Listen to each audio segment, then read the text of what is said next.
Chapter 216. The other club owners were all itching to get their hands on this treasure. They all offered high prices and tried to get their hands on this treasure. This was a money tree that was guaranteed to bring in profits and never lose money. At that time, there were many people trying to steal her. However, Mu Qingcheng was a woman who cared a lot about relationships. Even though the other club owners promised her much better treatment, she remained unmoved. Since then, Mu Qingcheng was recognized as the #1 singer in the city. She established a position that no one could surpass. Later on, the Paramount's business became more and more prosperous while the other club's business became more and more quiet. In the end, there was no other way. The other clubs had to close down, leaving the Paramount alone in the city. The club owner treated her very well and never mistreated her. After all, he was the face of the club. Naturally, he had to treat her like a Buddha. However, as time went by, he slowly began to have some thoughts about it. Since the beginning of time, which man didn't like beautiful women? Plus, she was such a seductive woman. Which man could reject her? At that time, Mu Qingcheng was a flower. She wasn't even 18 yet, and was still very young. Without the makeup she wore on stage, she was like a lotus flower in clear water. Her entire body was filled with a fatal temptation. Once, when he was sending her home, he suddenly pounced on her at her door. Mu Qingcheng didn't think he would have such thoughts and was shocked. Though she was a singer, she had a proud personality. In a moment of desperation, she was so embarrassed that she forced him to leave. He didn't get what he wanted and left angrily. However, she didn't know that this scene was secretly filmed by a tabloid reporter and published in the newspaper. Therefore, the rumor about the dancer's impurity became a hot topic in the city. In just one night, her life had undergone an earth-shattering change. Originally, in the eyes of the customers, she was sacred and inviolable. However, as her scandal spread throughout the city, her image fell. The customers began to touch her. Their actions became bolder and bolder, and they became unruly. Every time she asked for help from the director, because he was still holding a grudge, he turned a blind eye. Mu Qingcheng was extremely aggrieved. She was suddenly tired of this deep water and hot life. She was also tired of being lost in debauchery. She was even tired of her own life. The rumors were getting worse and worse, and the customers were getting more and more unreasonable. Some of them even resorted to underhanded means to fight for the treasures. During the most difficult time, Mu Qingcheng had no choice but to shamelessly ask for the protection of a man. At that time, in the capital, only this man had the ability to protect her and prevent her from being bullied. This man was Mu Qingcheng. Mu Lianqing, Mu Yaja's biological father, was the eldest son of Mu Sheng's first wife, and was the most favored son in his eyes. Mu Lianqing was young and talented. He was only in his 20s, but he was already worth hundreds of millions. At that time, he was already engaged to the daughter of the prestigious Jiang family in the capital. Chapter 217. Be it in the past or present, Mu Wanru's appearance could be said to be a natural beauty. Her beauty, on the other hand, could not even be compared to her pinky. Hence, when Mu Wanru came of age, he did another DNA test for her. Somehow, Mu Wanru found out about this matter and hurriedly bribed the geneticists to secretly tamper with the DNA report. Mu Sheng, however, was kept in the dark and only thought that Mu Qingcheng's beauty had no successor. Mu Yaja, however, was aware of this. Before Mu Wanru, he had gotten his hands on the DNA test report without anyone noticing. Hence, he had long known about Mu Wanru's fake identity. Poor Mu Wanru. She was smart for a while but foolish for a lifetime. She only knew that through simple tampering. She thought that she could deceive everyone and hide her identity to the end, continuing to be a rich young lady in a dignified manner. Alas, she had no idea what kind of person Mu Yaja was. Ever since he was born, he had walked through the bloodshed of the rich and powerful. Power, wealth, competition, and scheming. Mu Wanru probably did not have the slightest knowledge of all the schemes he had seen. Mu Sheng was old. Although he was a scheming old ginger was spicier with age, no matter how old a ginger was, it was no longer shrewd at his age. It was inevitable for a withered tree to become muddle-headed. Still, he was not old. Mu Wanru could scheme against him, but she could not scheme against Mu Yaja. Mu Wanru alone was not enough to make him take action. He had always suspected that Mu Wanru was hiding a shocking conspiracy behind her. This was also the reason why he did not make a move. Old Master Mu was already old. Even though he was still the chairman of Dishing Financial Group in name, and held the largest share of the company's shares, now that he had retired, he could entrust everything in the financial group to his most favored grandson, and enjoy the rest of his life in peace. However, he was old and did not have much time left. Hence, it was inevitable that some people would set their sights on his inheritance rights. Although Mu Yaja was the rightful heir and the future head of the Mu family, the rest of the Mu family might not sit by and do nothing even if the old man gave his approval. Grandpa Mu had 3 wives, and the first wife only had one son, Mu Yaja. Mu Yaja was the only son of Mu Lianqing and Jiang Yishan, but it was not as if there was no one else in the Mu family other than him. With Grandpa Mu's health deteriorating in recent years, those who coveted the position of the Mu family's heir could no longer sit still. Women had always been the victims of power struggles in the rich and powerful families. When Mu Yaja held Yun Shishir's DNA report, he did have some thoughts about it. Since she was the real daughter of the Mu family, and Mu Wanru's identity was fake while hers was real, then everything should be returned to its rightful owner. In that case, Yun Shishir was his real fiancée. He had seen an old photo of her, and whether it was her appearance or her refined aura, they matched perfectly. There was no need for further verification. As long as he brought her to Grandpa Mu for a look, he would know who was real and who was fake. There was no need for any additional explanation. Yun Shishir had perfectly inherited Mu Qingqing's beauty and extraordinary aura. This was the best evidence. However, he did not do so. Chapter 218. A pure and kind girl like her should have a better place to belong to. To him, women were dispensable, and his wife was just a title. All women were the same. He told himself that he would never understand true feelings. To him, falling in love would only add another weakness to his body, and that would be fatal. Being in a rich and powerful family was not suitable for a woman as pure as a piece of paper. Now, however, he learned that he had a son, and under the meticulous care of this stupid woman, he was so outstanding. He had no choice but to rack his brains for a solution. Sitting on the edge of the bed, Mu Yaja stared at Yun Shishir's quiet profile and fell into deep thought. It was late at night, but Yun Tianyu did not feel sleepy. He climbed out of bed in his pajamas. Since he had nothing to do and was thinking about Yun Shishir, he tossed and turned restlessly in bed. Thus, he sat at his desk and did an advanced mathematics exercise book with all his might.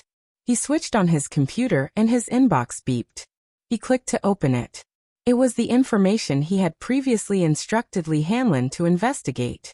Lu Jingtian. Her name was pleasant to the ears, but why was she so vicious? Yu quietly looked at it. His fair fingertips tapped rhythmically on the table, as if he were seriously calculating something. Previously, he was full of grievances at Mu Yaja's place.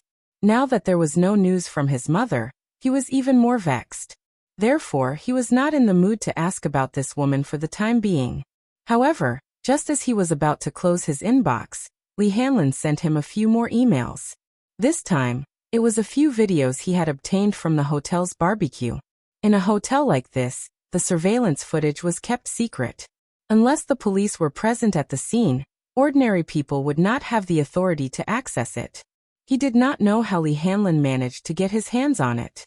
When he opened the video, he saw the scene of Lu Jingtian beating up a woman in the hotel's long corridor.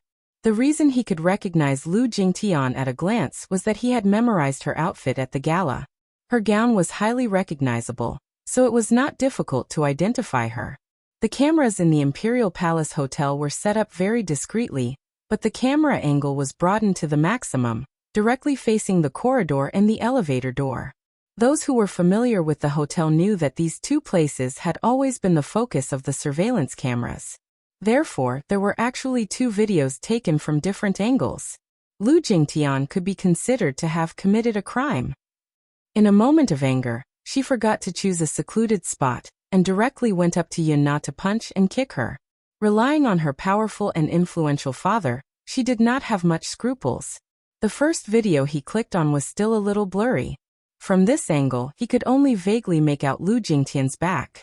As for the facial features of the person who was beaten up by her, it was so blurry that she could not recognize him at all. When she clicked on the second video, She saw that it was a head-on shot of the two people. The angle was precise, and her facial features were clear. She recognized Lu Jingtian at a glance, as well as the face of the woman she had been beating up. Yin Na? He furrowed his brows. Did she go to the cocktail party tonight? Why didn't he see it? Could it be that it had something to do with him arriving too late? Chapter 219. After a long time, until 10 minutes later, she finally walked out with a flustered expression. After another 10 minutes, a few security guards rushed to the scene and took the unconscious Yin Na away from the scene. Yu Yu's handsome and youthful face was in deep thought. His watery eyes were full of calculation. Lu Jingtian, tonight's gala was really exciting. How could there be such an exciting show? Although he did not pity Yin Na for ending up in such a state, he only felt that she had suffered the consequences of her own actions. Although he was young, he understood the concept of karma. When a person sowed a seed, he would bear a fruit. Sowing good karma, reap good results. Sowing evil karma, reap evil results. Although he thought so, he was still shocked by Lu Jingtian's ruthlessness. Alas, this woman was too vicious. From the video, he did not know what she had done to Yin Na. Her face was covered in blood, and it was too horrible to look at. He did not care what kind of person she was and could not be bothered to pursue it. However, when he thought of how she had targeted his mommy at the gala earlier and how she had spoken ill of her, his face turned frosty at the thought. He was not afraid of anything. He was only afraid that this woman would use the same method to deal with his mommy. Thinking of this, he felt an uncontrollable chill in his heart. He double-clicked on the video to save it and replied to Li Hanlin with 3 words. Wait for the right time. Li Hanlin could not help but click his tongue in wonder. Wait for the right time? Wait for what time? Was it not the best time now? He had racked his brains to get his hands on this video. He thought that Yin Tianyu would eagerly sell it to the media at a high price to tarnish Lu Jingtian's reputation. However, Yin Tianyu did not do that. Instead, he calmly asked him to wait for the right time. The right time? What time was it? He suddenly recalled a decision Yin Tianyu had made during the board meeting. At that time, Leji Holdings had developed a smart toy product, which was approved by all the shareholders. They believed that this product would be a trendsetter once it was introduced to the market. The first batch of orders had already been put into production. At that time, the market was hot, and the board of directors was anxious to introduce the product to the market. However, the contract for the product's introduction was passed to Yin Tianyu, and it was only waiting for his signature. However, he had been biding his time. The board of directors was anxious. They urged him again and again, but there was no response. They also sent an email with 3 words. Wait for the right time. Timing? What opportunity? Li Hanlin could not help feeling curious. No one knew what Yin Tianyu was up to. Just as the board of directors was at a loss, less than 2 months later, a scandal broke out in the Mattel Toy Company's production chain. After an investigation by the International Supervisory Committee, it was found that the heavy metal lead content in the wooden toys produced under the company's name was excessive. In the risk assessment, there were problems such as excessive amounts of toxic solvent residue, and even the surface coating was prone to discoloration. Mattel Toy Company was one of the leading toy manufacturers, and was also Leji Holdings' biggest competitor. The building blocks they produced were very popular all over the world. Therefore, once this scandal was exposed, the whole world was shocked and his reputation hit rock bottom. At that time, parents were very concerned about the quality of toys. Chapter 220. Leji Holdings struck while the iron was hot. They released an announcement letter, an internationally authoritative product inspection report, and mercilessly criticized Mattel for its unscrupulous behavior. Because of this, Leji Holdings held a grand product launch using Mattel as a stepping stone, and made a beautiful comeback. That quarter, Leji Holdings occupied a total of 60% of the global toy market. It was also after this incident that the board of directors was in awe of this mysterious shareholder. Yin Tianyu once said that he would not make a move easily, but once he did, he would not give his opponent any chance to make a comeback. When he said this, he was nonchalant, but thinking about it now, it was chilling. For a 6-year-old child to have such business acumen and shrewdness, what was even more commendable was that he also had such charisma. No matter who it was, they would be shocked by him. Naturally, Yin Tianyu would not tell him what he was waiting for. He had his own plans. Asterisk warmth filled the room.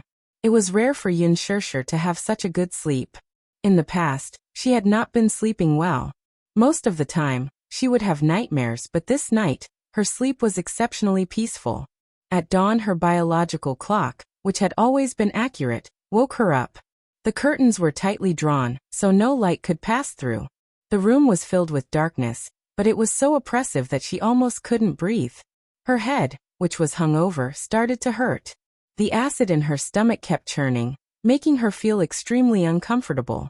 Sleepily, she reached out to touch her throbbing temples. However, a broad palm was one step ahead of her. It rested on her acupoint, and the slender fingers massaged it with just the right amount of strength.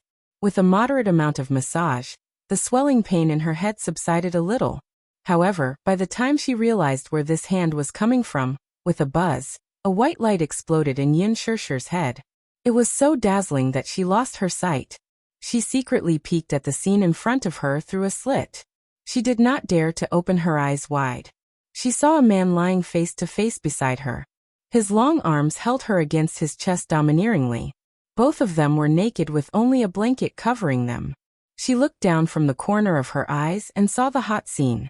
Her cheeks immediately became hot, and even her ears were red as if they were about to bleed. The man's body was well built. She had seen him in a suit before. He was tall and slender, but she did not know that his body under the suit was so fit and well proportioned. This scene undoubtedly caused her mind to be in a mess. Messed up. Even her breathing was messed up. Yin Shishir vaguely recalled last night's scene. That blushing and heart-pounding scene flashed before her eyes. She could not help but feel her throat tightened, and her breathing became difficult. Although she was not good at drinking, she could still remember her. In her memories, the man's holding her in his embrace sat her, and they were so gentle that they seemed to melt into each other's flesh and blood. The more she recalled, the more. Her eyes could not help but redden. God, what stupid things had she done? She secretly blamed herself. She was clearly not good at drinking, but she still forced herself to drink a glass. That glass had caused her to be in trouble. How could she have been eaten up so cleanly just like that?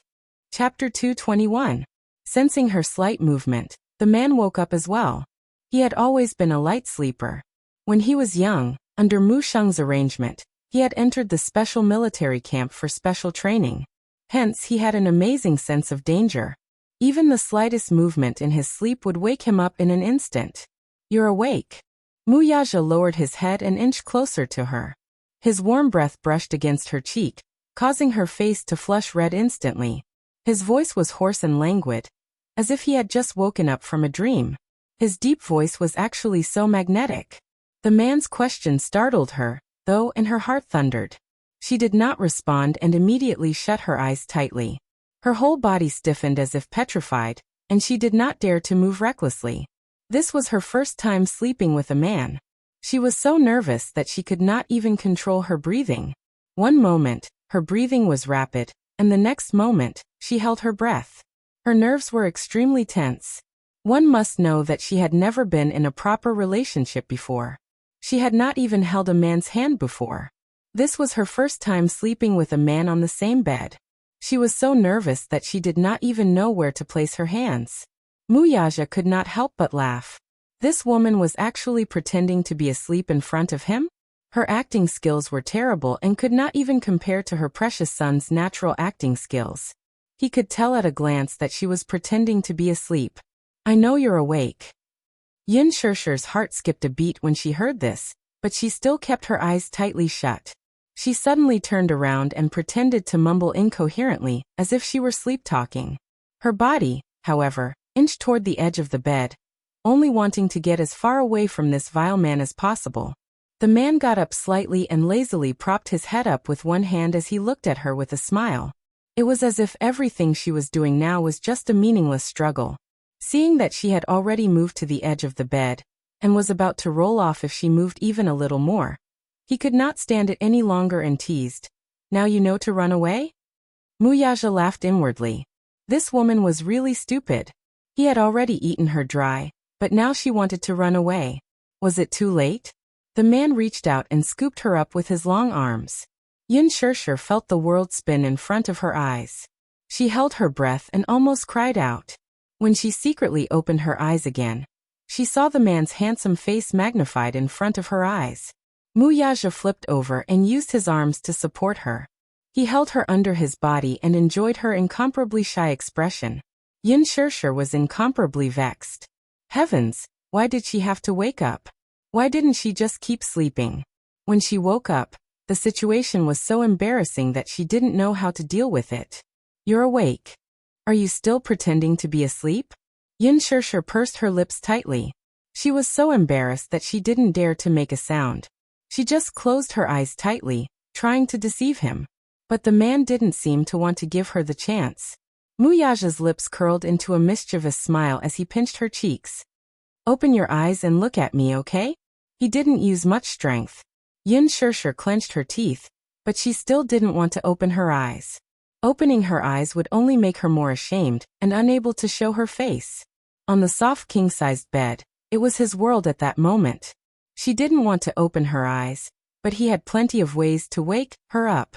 Chapter 222. Pressing down on her, in this position he possessed her. Even though she was somewhat resistant and repulsed, her reaction was not as intense as the first time. Her weak struggle was not worth mentioning to Wuxia. In the depths of love, she could only blindly bury her little face into his neck and endure silently. This delicate appearance was simply like an aggrieved kitten, whining and protesting weakly from time to time. Her hot breath blew against his ear, but it was undoubtedly a disguised form of torture to him. Little did she know that her actions had triggered a hidden undercurrent in him, almost turning him into a beast and devouring her until not even her bones were left. Undoubtedly, in this aspect, Wuxia was a man with a lot of energy. Compared to him, her stamina was really poor, and in the end, she was actually a little dazed.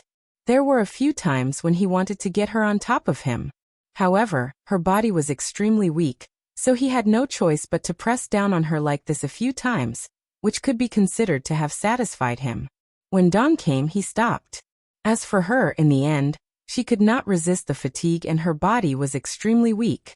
She fell onto the bed and was unwilling to move. Her eyelids were extremely heavy, and she could not lift them no matter how hard she tried. She turned around and quickly fell asleep. The spacious room was filled with a charming atmosphere that was unique to those who had just had sex. Until his heavy breathing slowly calmed down, he was secretly a little puzzled. When did he become so greedy for women?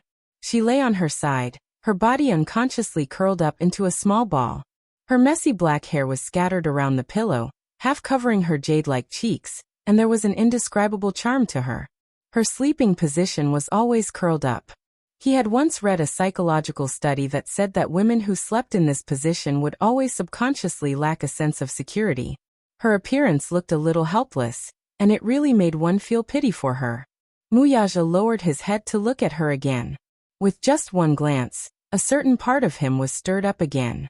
This woman was really like a demoness from ancient times. She was born with the ability to bewitch people. Even if she was lying there motionless, her calm posture was always so bewitching. He pulled her into his arms and carried her off the bed. He went into the bathroom and cleaned her up. In the meantime, he summoned the servants and ordered them to remove the dirty sheets. In her hazy state, she only felt a warm hand gently wiping her body with a towel. And who was it that carried her to bed? The man's strong and long arms wrapped around her waist as they fell asleep in each other's arms. For the entire night, all she could hear was the sonorous and powerful heartbeat. Thump, thump, thump. For some reason, it was so calming. It was as if he was being carefully protected by someone. That night, she slept very soundly. It was as if she had not had such a peaceful dream in a long time. Just like that, he fell asleep in a daze. Half asleep and half awake, he slept all the way till dawn. When he woke up again, his stomach was growling with hunger. Outside the window, the sun was already shining brightly. He turned his head to look at the electronic clock on the bedside table. It was already 1 in the afternoon. This sleep was so deep that he did not even have a sense of time. Chapter 223. The window was slightly ajar, and the wind blew in through a corner of the curtains. The fresh wind blew in, blowing away the charming atmosphere in the room. Yin Shirshir gradually regained her consciousness. She lay flat on the bed. Her waist and abdomen were unbelievably sore. Especially her thighs, there was still some tearing pain. There was an empty space on one side of the bed. He must have left. At this point, she could occupy the entire bed as she pleased. Reaching out, Yin Shirshir covered herself with the blanket. She was furious and embarrassed. She tossed and turned on the bed, but her heart was weak. She could faintly smell the man's unique fragrance again. She felt a little repulsed, but at this moment, she didn't even have the strength to lift the blanket. He got out of bed and looked around, only to find that the bedroom was surprisingly big. She walked out of the room. The marble floor of the living room was cold as her bare feet stepped on it. There was a pile of brand new clothes neatly placed on the sofa. The reason why it was brand new was because the labels on the collars had not been cut off in time. The clothes were all very beautiful. Although the style was simple, the quality was top-notch. Just by touching the material of the clothes, she could vaguely guess the price and brand of the clothes. Then she lowered her head to look at the price tag of the clothes. They were all expensive brands, and most of them were luxury goods. Originally, she didn't want to accept the clothes that the man sent over. However, she lowered her head and looked at the bathrobe on her body.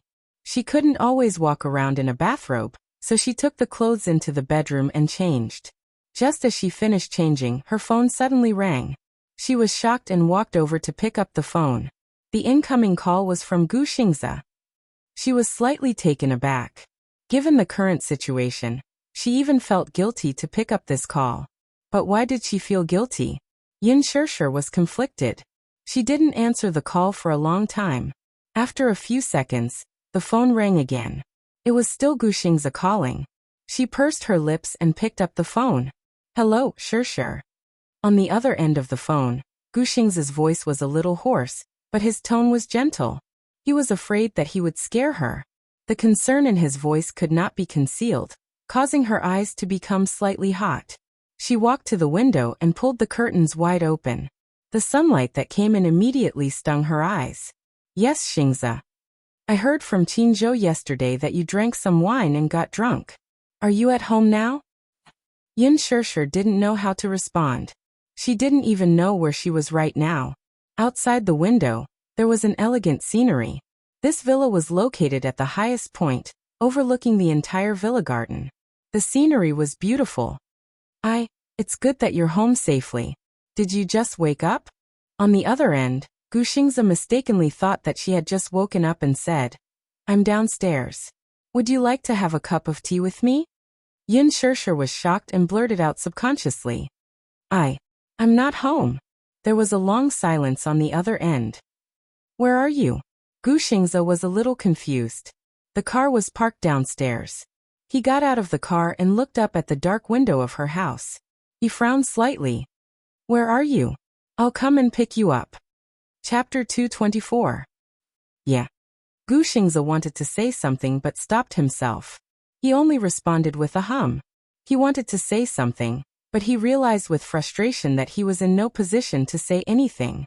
Yin Shirshir was also very embarrassed. They were separated by a phone. They could hear each other's breathing through the phone. Both of them were silent for a while. It was a long silence. It was as if time had stopped. That was until she heard Gu Xingze's faint sigh from the other end. Shirshir, don't be afraid. Yin Shirshir widened her eyes in surprise. Are you with him? Gu Xingze asked tentatively. The word him reminded her of what had happened last night. Yin Shirshir's scalp went numb. She nodded blankly. She seemed to have forgotten that they were separated by a phone and could not see each other. That man is not as simple as you think.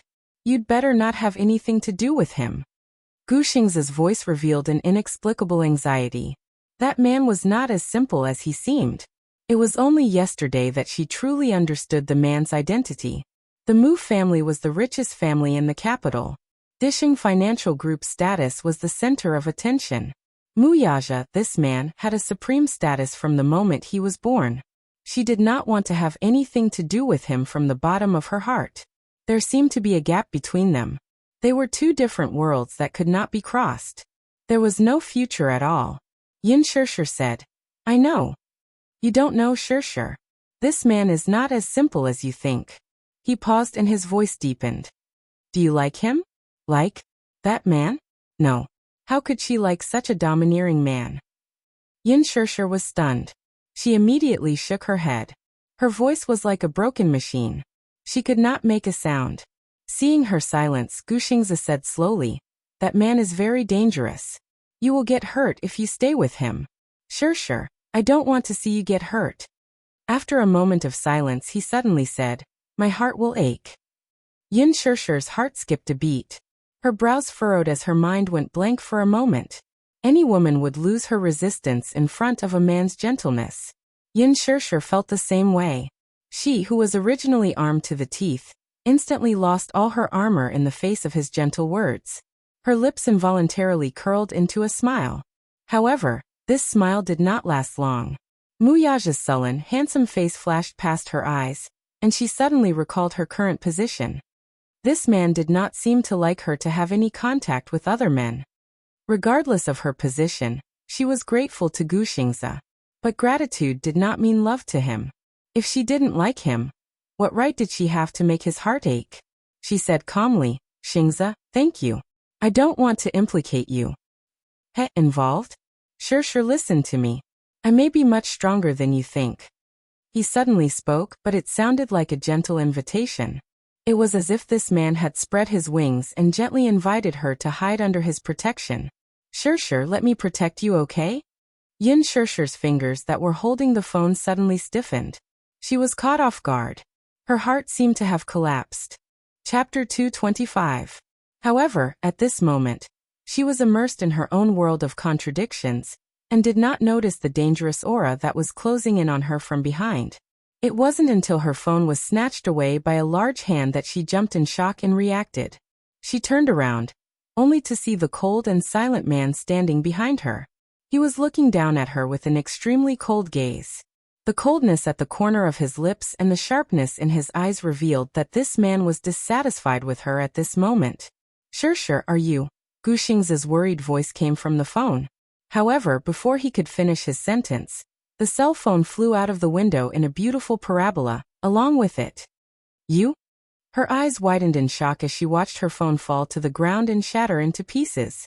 A chill slowly crept up her heart. The sound of the phone breaking into pieces was heard and she trembled slightly. She bit her lip and her shoulders heaved up and down. The man pulled her back by the shoulder. His tone was cold and clear, but his pair of deep eyes hid too much anger. I thought you were a sensible woman. Yin Shirshir's chest heaved up and down. It was obvious that not only the man, but she was also angered by his actions. When did this man come in? Was he a ghost? How did he suddenly appear behind her without making a sound? This phone was the one that Mu Yaja had broken her phone and gave her a new one. It was currently the best phone among all the brands. She did not feel sorry for it, but she had used this phone for some time, and there were many precious photos of you in it. Before she could upload them to her computer, this man had smashed it. This phone was very exquisite, but it had been smashed into pieces by this man. It showed how much strength he had used in his hands, and also how angry he was at this moment. Yin Shirshir, too, was infuriated and pushed him away angrily. This is too much. Inexplicable, truly inexplicable.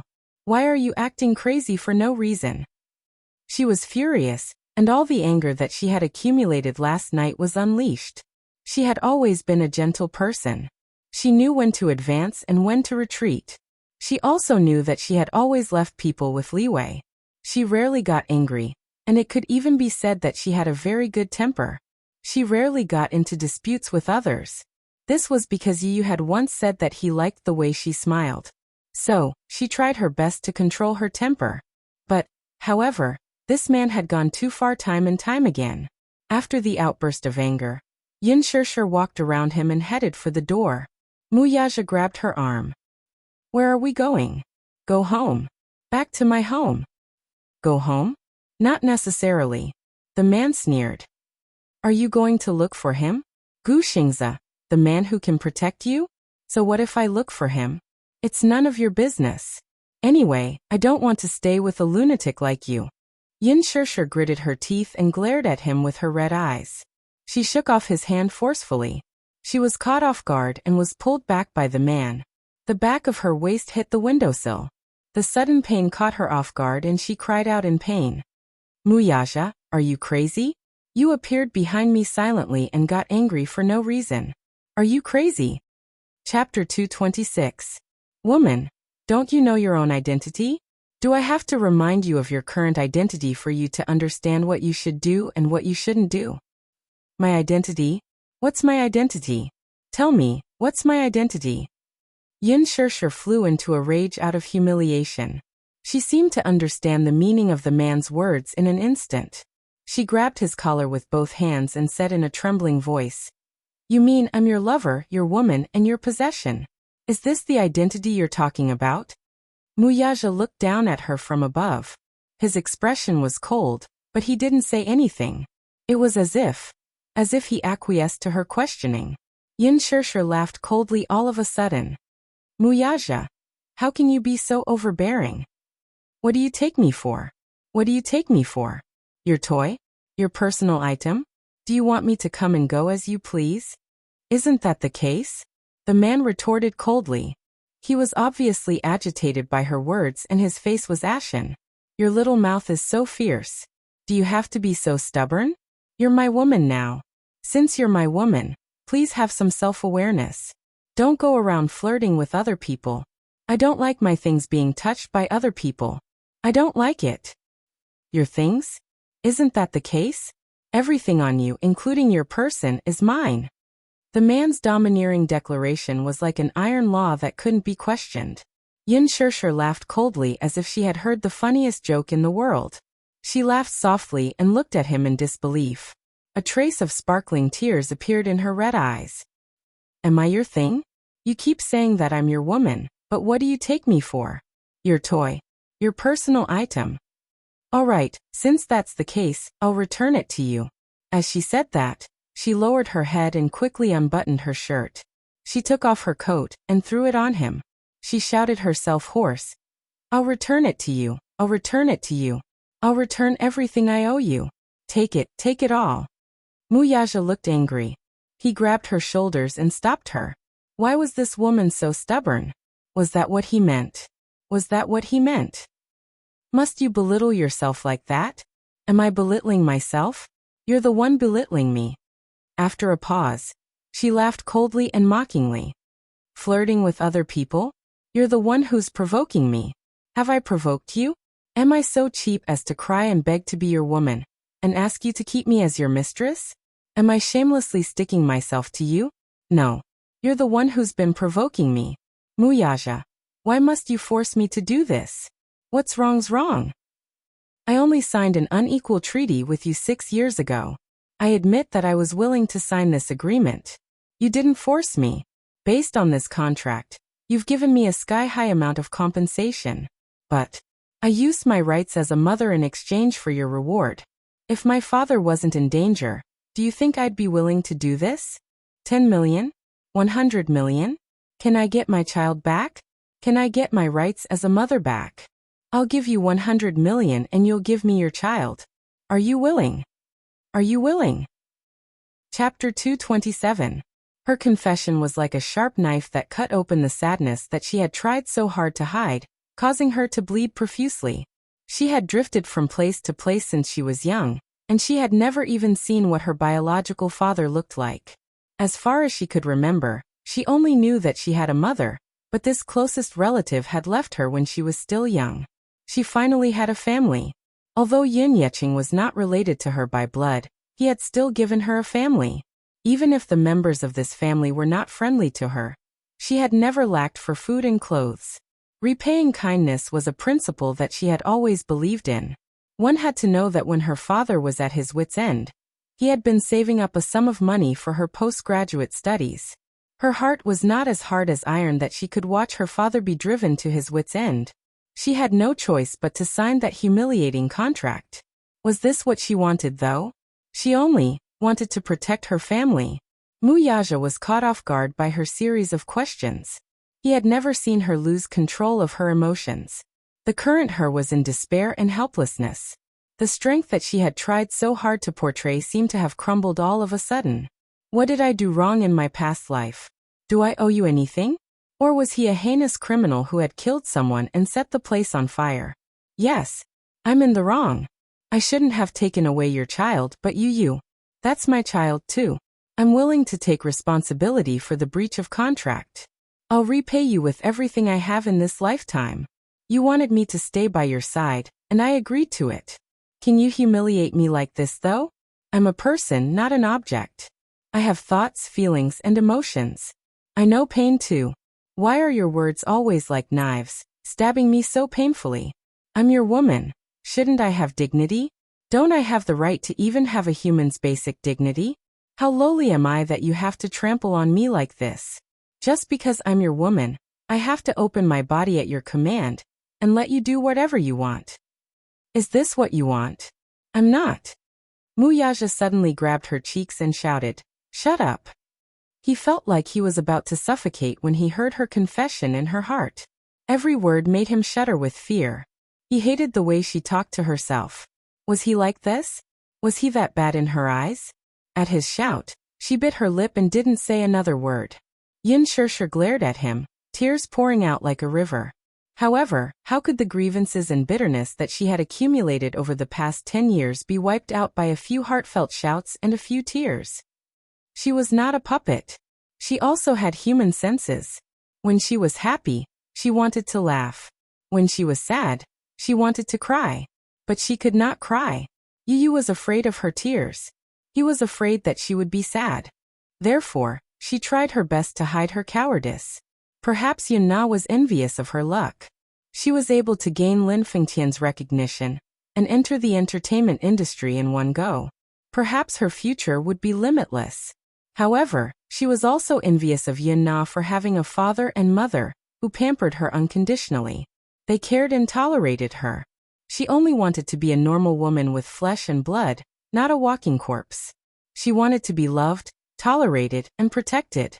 At the very least, she did not want to be treated unequally. Chapter 228. Yin Shirsher broke down and reached out her hand to push the man. However, this man stood there like a mountain. No matter how hard she pushed, he didn't move an inch. Her heart was even more defeated. She hated this man who messed up her life but couldn't do anything to him. Take it away, take it all away. Don't torture me anymore. Yin Shirsher held her head and her back leaned against the window as she slowly slid to the ground. She buried her face in her arms and cried out loud. Like a child, she vented all the humiliation, anger, unwillingness, and despair that she had accumulated in her heart. Wuxia, I hate you. I hate you the most. Wuxia didn't know what to do for a moment. His heart hurt. He was flustered. He was extremely flustered. He had made her cry. Her sudden collapse caught him off guard. He stood there for a long time, looking down at her helplessly. He didn't know what to do. Why did this woman cry just like that? She even cried so aggrievedly and in such despair. It was as if all her defenses had collapsed and her true appearance was exposed in front of him. But what should he do with her? Could it be that he was wrong? Was it his fault? He only wanted to build a city and trap her in it. He wanted to give her all the things she wanted. Whether it was glory, wealth, or endless love, he hated other men thinking about her. He only wanted to hide her well, and not let anyone covet her. Was that wrong too? Then what should he do? Wuxia's brows furrowed slightly. His heart ached so much that he was about to suffocate. He had never shed a single tear. Even in the cruelest special training camp where he was covered in injuries, he had never shed a single tear. And for someone as cold as him, he had never felt heartache for anyone. However, this woman was crying so miserably in front of him. It made his heart ache without any warning. Don't cry, he shouted. Yin Shirsher didn't care about him at all. Her hoarse cries seemed to be complaining about his coldness. He held his forehead in frustration. A woman's tears had always been a man's trump card when he was caught off guard. It hit the nail on the head, and there was no way to defend against it. Wasn't he the same? Seeing her cry, his heart ached, but he didn't know what to do. He had never coaxed a woman before. Was he supposed to coax her like how he coaxed Xiao Yichen? When Xiao Yichen was younger, he was most afraid of pain. When she was sick, she was especially afraid of being injected with needles. Every time she was injected with needles, She would cry nonstop. He hugged him in his arms and kissed his cheeks. With this coaxing, he wouldn't cry anymore. Lowering his body, he stretched out his long arms and easily scooped her into his embrace. In the past, this woman would have struggled fiercely, rejected him, and run away from him. But now there was none. Her body was extremely soft, allowing him to hold her in his arms. She did not struggle much, but she did not stop crying either. She only lowered her head, crying nonstop. Rubbing her eyes, she didn't look like a 24-year-old woman at all. Instead, she looked like a weak and helpless little girl. She was so delicate and pitiful that it made people want to protect her. Wuxia hugged her and sat on the bed. Just like how he hugged Xiaoyichen, he hugged her in his arms. The man's chest was extremely wide. His chest and the crook of his arm created a world for her to wantonly cry and throw a tantrum. Wuxia lowered his head and wiped away her tears. Lowering his head, he kissed her lips and said in a deep voice, "Don't cry, okay?" Chapter 229. She continued to cry. Her cries were so emotional and heartbroken that it was as if the world was falling apart. Wuxia leaned towards her lips again and bit her hard. He left teeth marks of varying depths on her soft lips, as if he wanted to use this method to block her tears. However, this bite made her tears flow even more violently. A trace of anger flashed across Wuxia's eyes. He bit her hard again and held her lips tightly. His breath smelled like orchids as he said, "Don't cry." The woman in his arms did not avoid his kiss, but neither did she respond. She just held her face in her palms, unwilling to look at him or respond to him. The man frowned. This was a silent protest. Was she protesting against him? Protesting that he did not understand her feelings and did not know how to judge the situation? Or was he not gentle enough and could not be like Gu Xingze and give her a strong hug when she was weak? Thinking of Gu Xingze, he felt anxious for no reason. Damn it! Woman, when are you going to stop crying? He glared at her, but she ignored him. She buried her face in her palms and he did not know what expression she had. Wuxia's eyes narrowed dangerously. He reached out and grabbed her hands that were covering her face. He slowly pulled them away, revealing her face that was drenched in tears. Her entire face was flushed red, especially her eyes. They were red and swollen as if they were bleeding. Her face was wet with tears, but the tears in her eyes continued to flow out rapidly. It was really confusing. Where did all these tears come from? Was this woman really made of water? How could tears flow out of her eyes so continuously? He could not help but lower his head and kiss away the tears at the corner of her eyes. It was salty, warm, and had an indescribable bitterness. Wuxia lowered his eyes and kissed her lips again. This time, it was not as rough as before. He only lightly touched her lips. Lowering his head, he could not stop kissing her tears. His kisses landed on her forehead, the bridge of her nose, the tip of her nose, her cheeks, and finally landed on her lips. This time, he kissed her deeply and did not leave. His gentle kiss was not as forceful as before, nor was it as deep as it had been before. Instead, it was just a light peck on her lips. Even Yin Shirshir could not help but be taken aback by the unprecedented tenderness in his kiss. The man's kiss was full of affection, gentleness, passion, and delicacy. While she was in a daze, Wuxia had already elegantly removed his shirt, revealing his strong chest, his strong shoulders, and his mesmerizing collarbone. She could tell that he was trying his best to endure. He wanted her. This time, he was very careful. He did not attack her like before. Instead, he gently placed her on the bed. The man's fiery hot body slowly pressed down on her, sticking close to her body. His scalding skin felt like it was going to burn her. Hot, so hot. She unconsciously stopped crying and widened her eyes in shock. The man's transformation was hard for her to resist. Her body, because of his caress, was like a soft flower that bloomed under him. His rapid breathing was by her ear. It was sometimes heavy, sometimes light, sometimes rapid, and sometimes suffocating. Her teary eyes were wide open, and she couldn't see his face clearly. While her mind was in a daze, he gently sank into her. Chapter 230. She didn't see his usual storm of passion. Instead, she clenched her teeth tightly and locked her hands around his sexy back. After the extreme pleasure, the man gently buried his face in her neck and gave in to her in a low voice. I'll dote on you from now on. No one else can. Yin Shirshir was stunned for 2 seconds. She looked at his face with tears in her eyes. Muyaja lowered his head to look at her. His eyes were clearly still filled with anger. He was still angry. However, there was also a strange emotion. Was that heartache? Was he feeling sorry for her? The man got up and carried her into the bathtub. His family's bathtub was really big enough for his tall body to fit in easily. He hugged her in his arms and turned on the shower. The warm water drenched them as they looked at each other. After a long silence, the last bit of anger in the man's eyes disappeared. This time, it was her turn to be at a loss for what to do. She didn't dare move in the bathtub with a man. You're not crying anymore? Muyaja looked at her and reached out to gently scratch her nose. Yin Shirshir turned her head away and ignored him. The man's presence couldn't be ignored, but she didn't know what to do in the current situation. After the battle just now, even though it ended with a battle, and seemed to be a draw, the anger in her heart still didn't dissipate. Muyaja raised his eyebrows, took the bath towel, put on the shower gel, and gently wiped her back. His touch made her shrink back involuntarily, as if she was angry. The man didn't give her a chance to explain. He hugged her body and moved closer to him to wipe her body. His movements were very gentle, but after all, he had never served anyone before. However, he had bathed her twice last night, so he had some experience. He rubbed her back and massaged her waist and neck. After lying down for a day, her body was about to fall apart. The man had extraordinary energy, but she was tormented by him. Her body was sore all over. He was only gently kneading her, but it made her suck in a few breaths of cold air. Hiss, it was sour and painful. This feeling was indescribable. Don't contact him anymore. Muyaja continued slowly.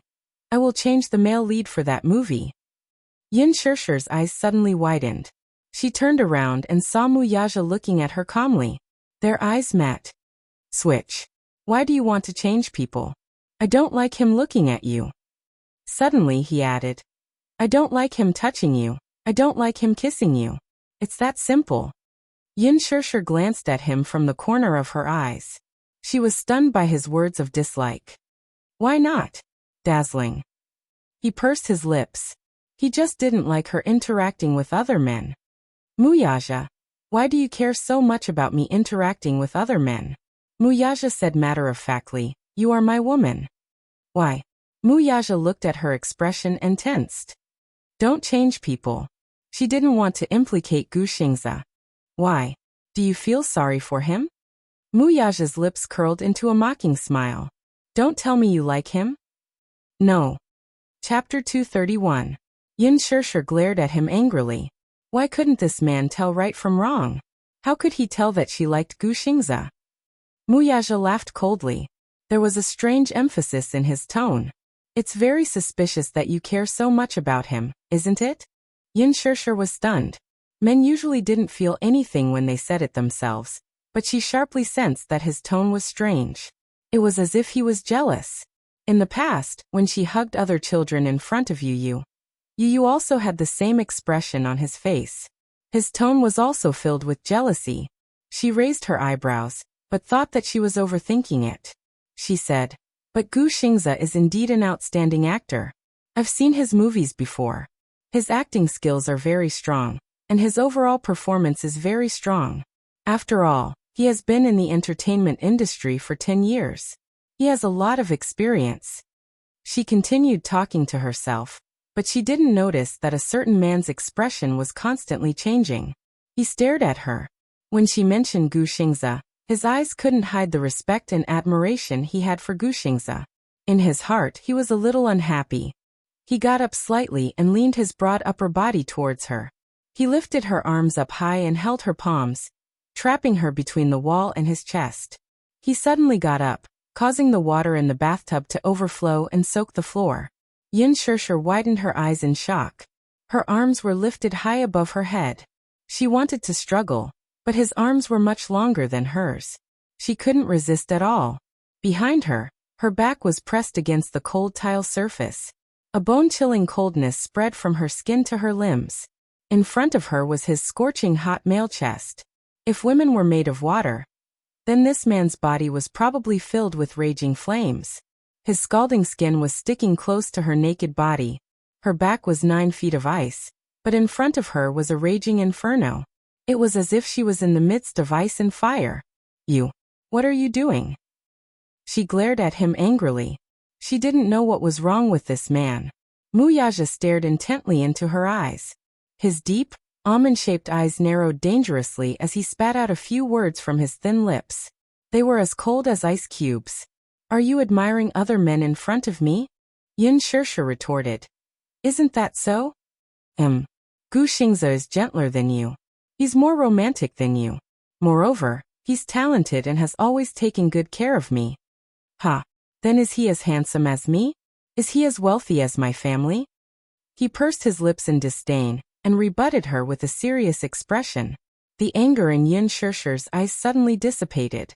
The man in front of her was suddenly very serious. He was like a kindergarten child who was trying his best to compare his wealth.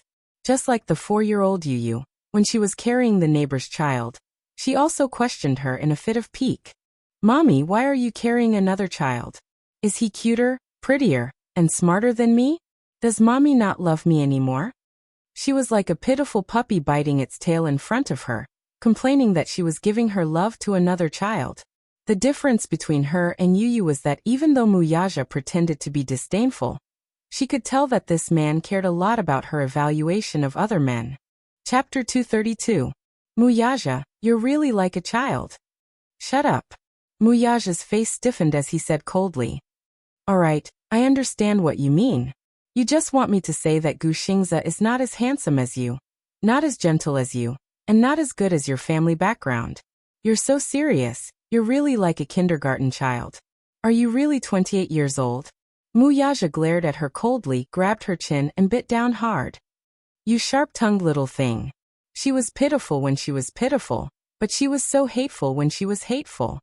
Can you let go of me now, young Master Mu? Yin Shirsha pursed her lips. If you continue to be like this, I'm going to be crippled by you.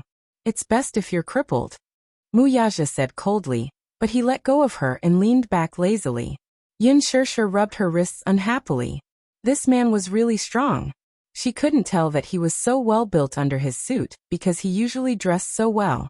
However, before she could relax and sit down, the man's arm stretched out slightly, grabbed her waist, and pulled her back to his chest, splashing water everywhere. Yin Shirsha fell on his chest and couldn't help but glare at him angrily. Wuxia looked at her and suddenly felt that this girl was so cute even when she had a piercing gaze. If you want to keep his role, sure. But she looked at him in surprise and stopped abruptly midway through his words. But what?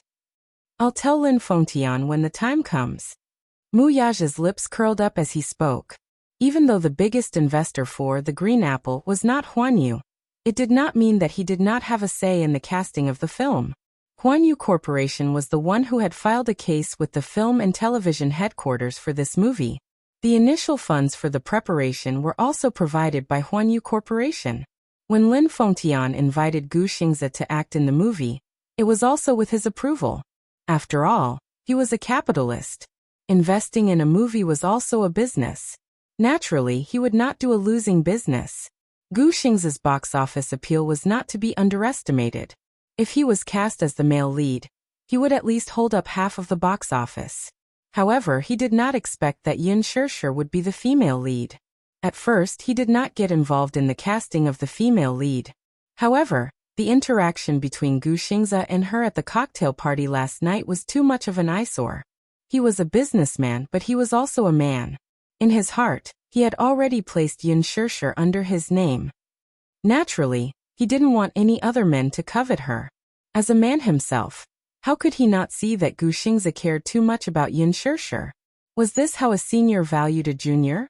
This was clearly a man's intention towards a woman. Wuxia already had a plan in mind.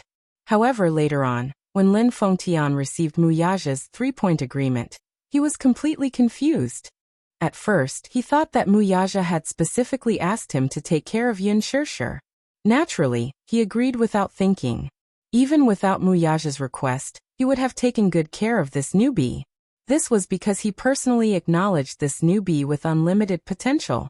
However, when he read out the first few terms of the 3-point agreement, Blood rushed to his head. What **T was this? Chapter 233. In Muyaja's list, the first three were 1. No kissing scenes. 2. No bed scenes. 3. No hugging scenes. 4.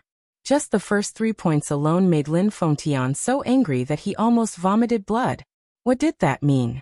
Forget about the second one. No kissing, no holding hands, and no hugging? Was this still filming? Did they have to find a body double to complete the scenes of kissing and holding hands in a teen film?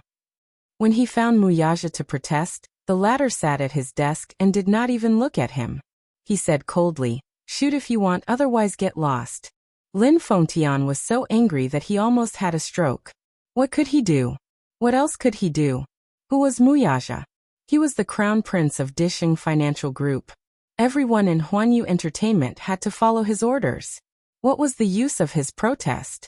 However, this was a story for another day. Yin Shishir did not know what Muyaja was thinking and thought that he had agreed. However, she heard him say, "But there is a condition." What condition? Muyaja's thin lips curled into a charming smile. He said clearly, "Kiss me." Yin Shishir was stunned. Then her cheeks flushed. "You, 1. Hey Muyaja. 2. His expression was calm as he counted slowly.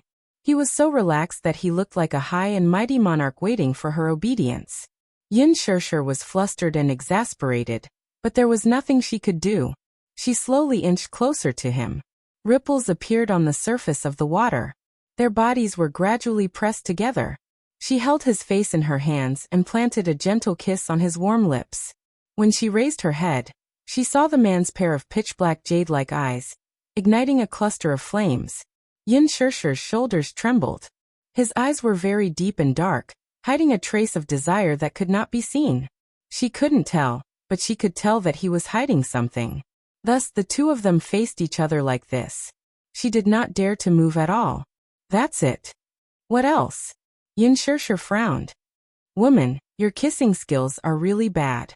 Muyaja criticized mercilessly. I'm sorry, do you want me to practice with other men? Yin Shishir laughed mockingly. Muyaja immediately glared and threatened. You dare.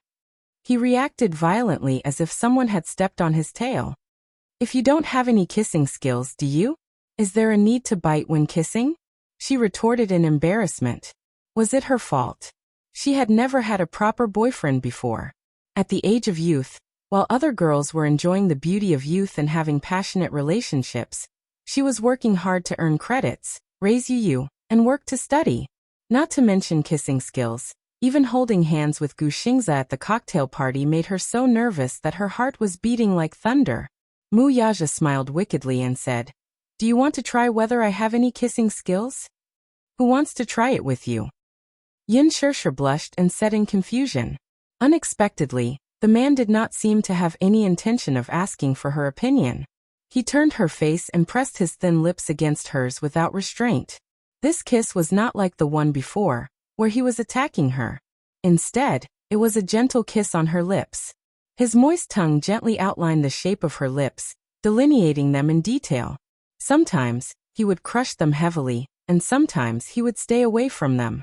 Chapter 234. Yin Shishir was a little dazed. She didn't know where to place her hands. Her hands rested on his chest as she clenched her fists nervously. This man had always been high and mighty. He was like an overlord who could call the wind and summon the rain. He had always been rough and irresistible.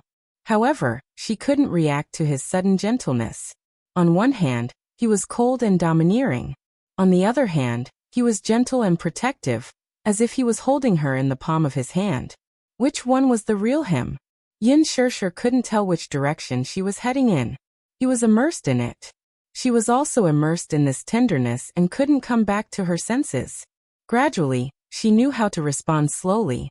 After the kiss, their faces slowly separated. Her body seemed to have gone limp. Her limbs and bones lost their strength as she lay limp on his chest. Muyaja lowered his head and looked at her. Her eyes were like silk and her cheeks were flushed red. She was so pure and beautiful. Especially that pair of beautiful peach blossom eyes. They were shimmering and intoxicating. Even if he didn't drink, he couldn't help but feel drunk. He was intoxicated by her seductive eyes. No man would be able to resist such a woman. Even he couldn't resist such a gaze. He caressed the back of her neck and said softly, "You're not allowed to leave me." Don't. Leave me," he muttered in a low voice. If one didn't listen carefully, they wouldn't be able to hear what he was muttering to himself. Yin Shirshir frowned. Her thin lips parted slightly, but before she could say anything, the man spoke first. "You're not allowed to refuse." That domineering Muyaja was back. It was as if the man with tender and sweet eyes just now was just a dream. Without waiting for her to react, the man had already gotten up, put on a bathrobe and walked out. Yin Shirshir was distracted. She lay down in the bathtub and sighed contentedly. She then realized that the bathroom was really as big as 2 of her bedrooms. Lying in the huge bathtub, he felt extremely comfortable. He wished he could just lie there and not get up. However, she suddenly realized that it was getting late. She should go back early, so she quickly got up as well. However, just as she stepped out of the bathtub, her legs went soft and she almost fell to the ground. Muyaja turned to look at her with a mocking smile on his lips. "Why can't you even stand properly?" Yin Shirshir bit her lips. This man still had the nerve to ask. If he hadn't been so energetic and tortured her, how could she have ended up in such a sorry state? After messing around in the bathtub for a while, her body was still sore and painful. She cursed Muyaja several times in her heart. However, she was too embarrassed to say it out loud. She just glared at him and slowly walked to the bathroom. Muyaja looked at that slender figure and suddenly felt pity in his heart. How could this woman be so thin? When he did it with her, he was always careful, afraid that he would accidentally break her bones. It wasn't a good thing for a woman to be too thin. If she was a little fatter and had some meat on her body, it would be more comfortable to hug. At least it wouldn't feel so cadmium.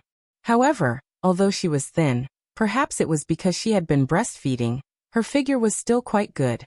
Chapter 235. "What are you looking at?" she said angrily, looking unhappy. The man said matter-of-factly, "I'm looking at you."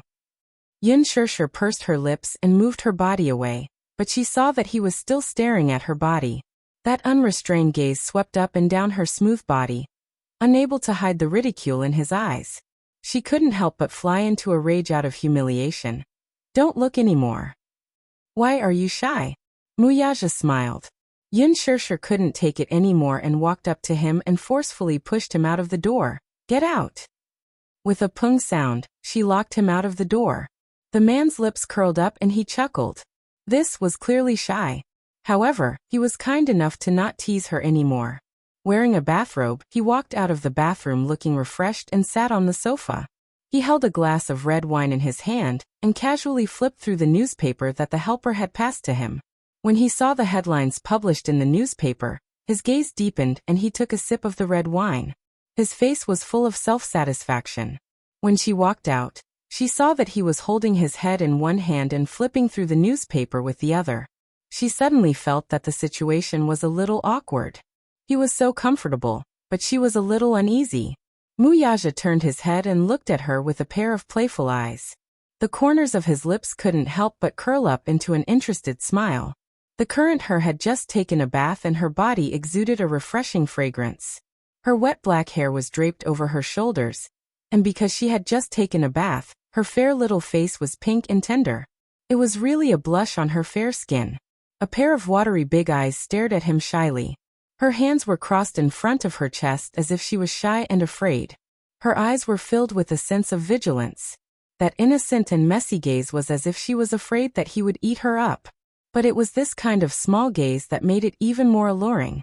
If it wasn't for the fact that she was too weak to stand up to the wind, Muyaja would have forcefully pulled her into his embrace, fiercely bit her lips, and pressed this enchanting and charming little demoness under his body, wantonly and ruthlessly ravaging, wantonly tormenting her, and heavily penetrating her body. However, he quickly suppressed the wildness in his body. Even though it was delicious, he could not be too greedy. An excellent hunter was full of confidence and knew when to stop. If the prey was scared away, then the gains would not make up for the losses. The future was long. "Come here." Yin Shirshir was stunned for a moment before she asked warily, "What are you going to do?" As he spoke, he leaned back even more. It seemed like she was really afraid of him. You were so sharp-tongued just now, why?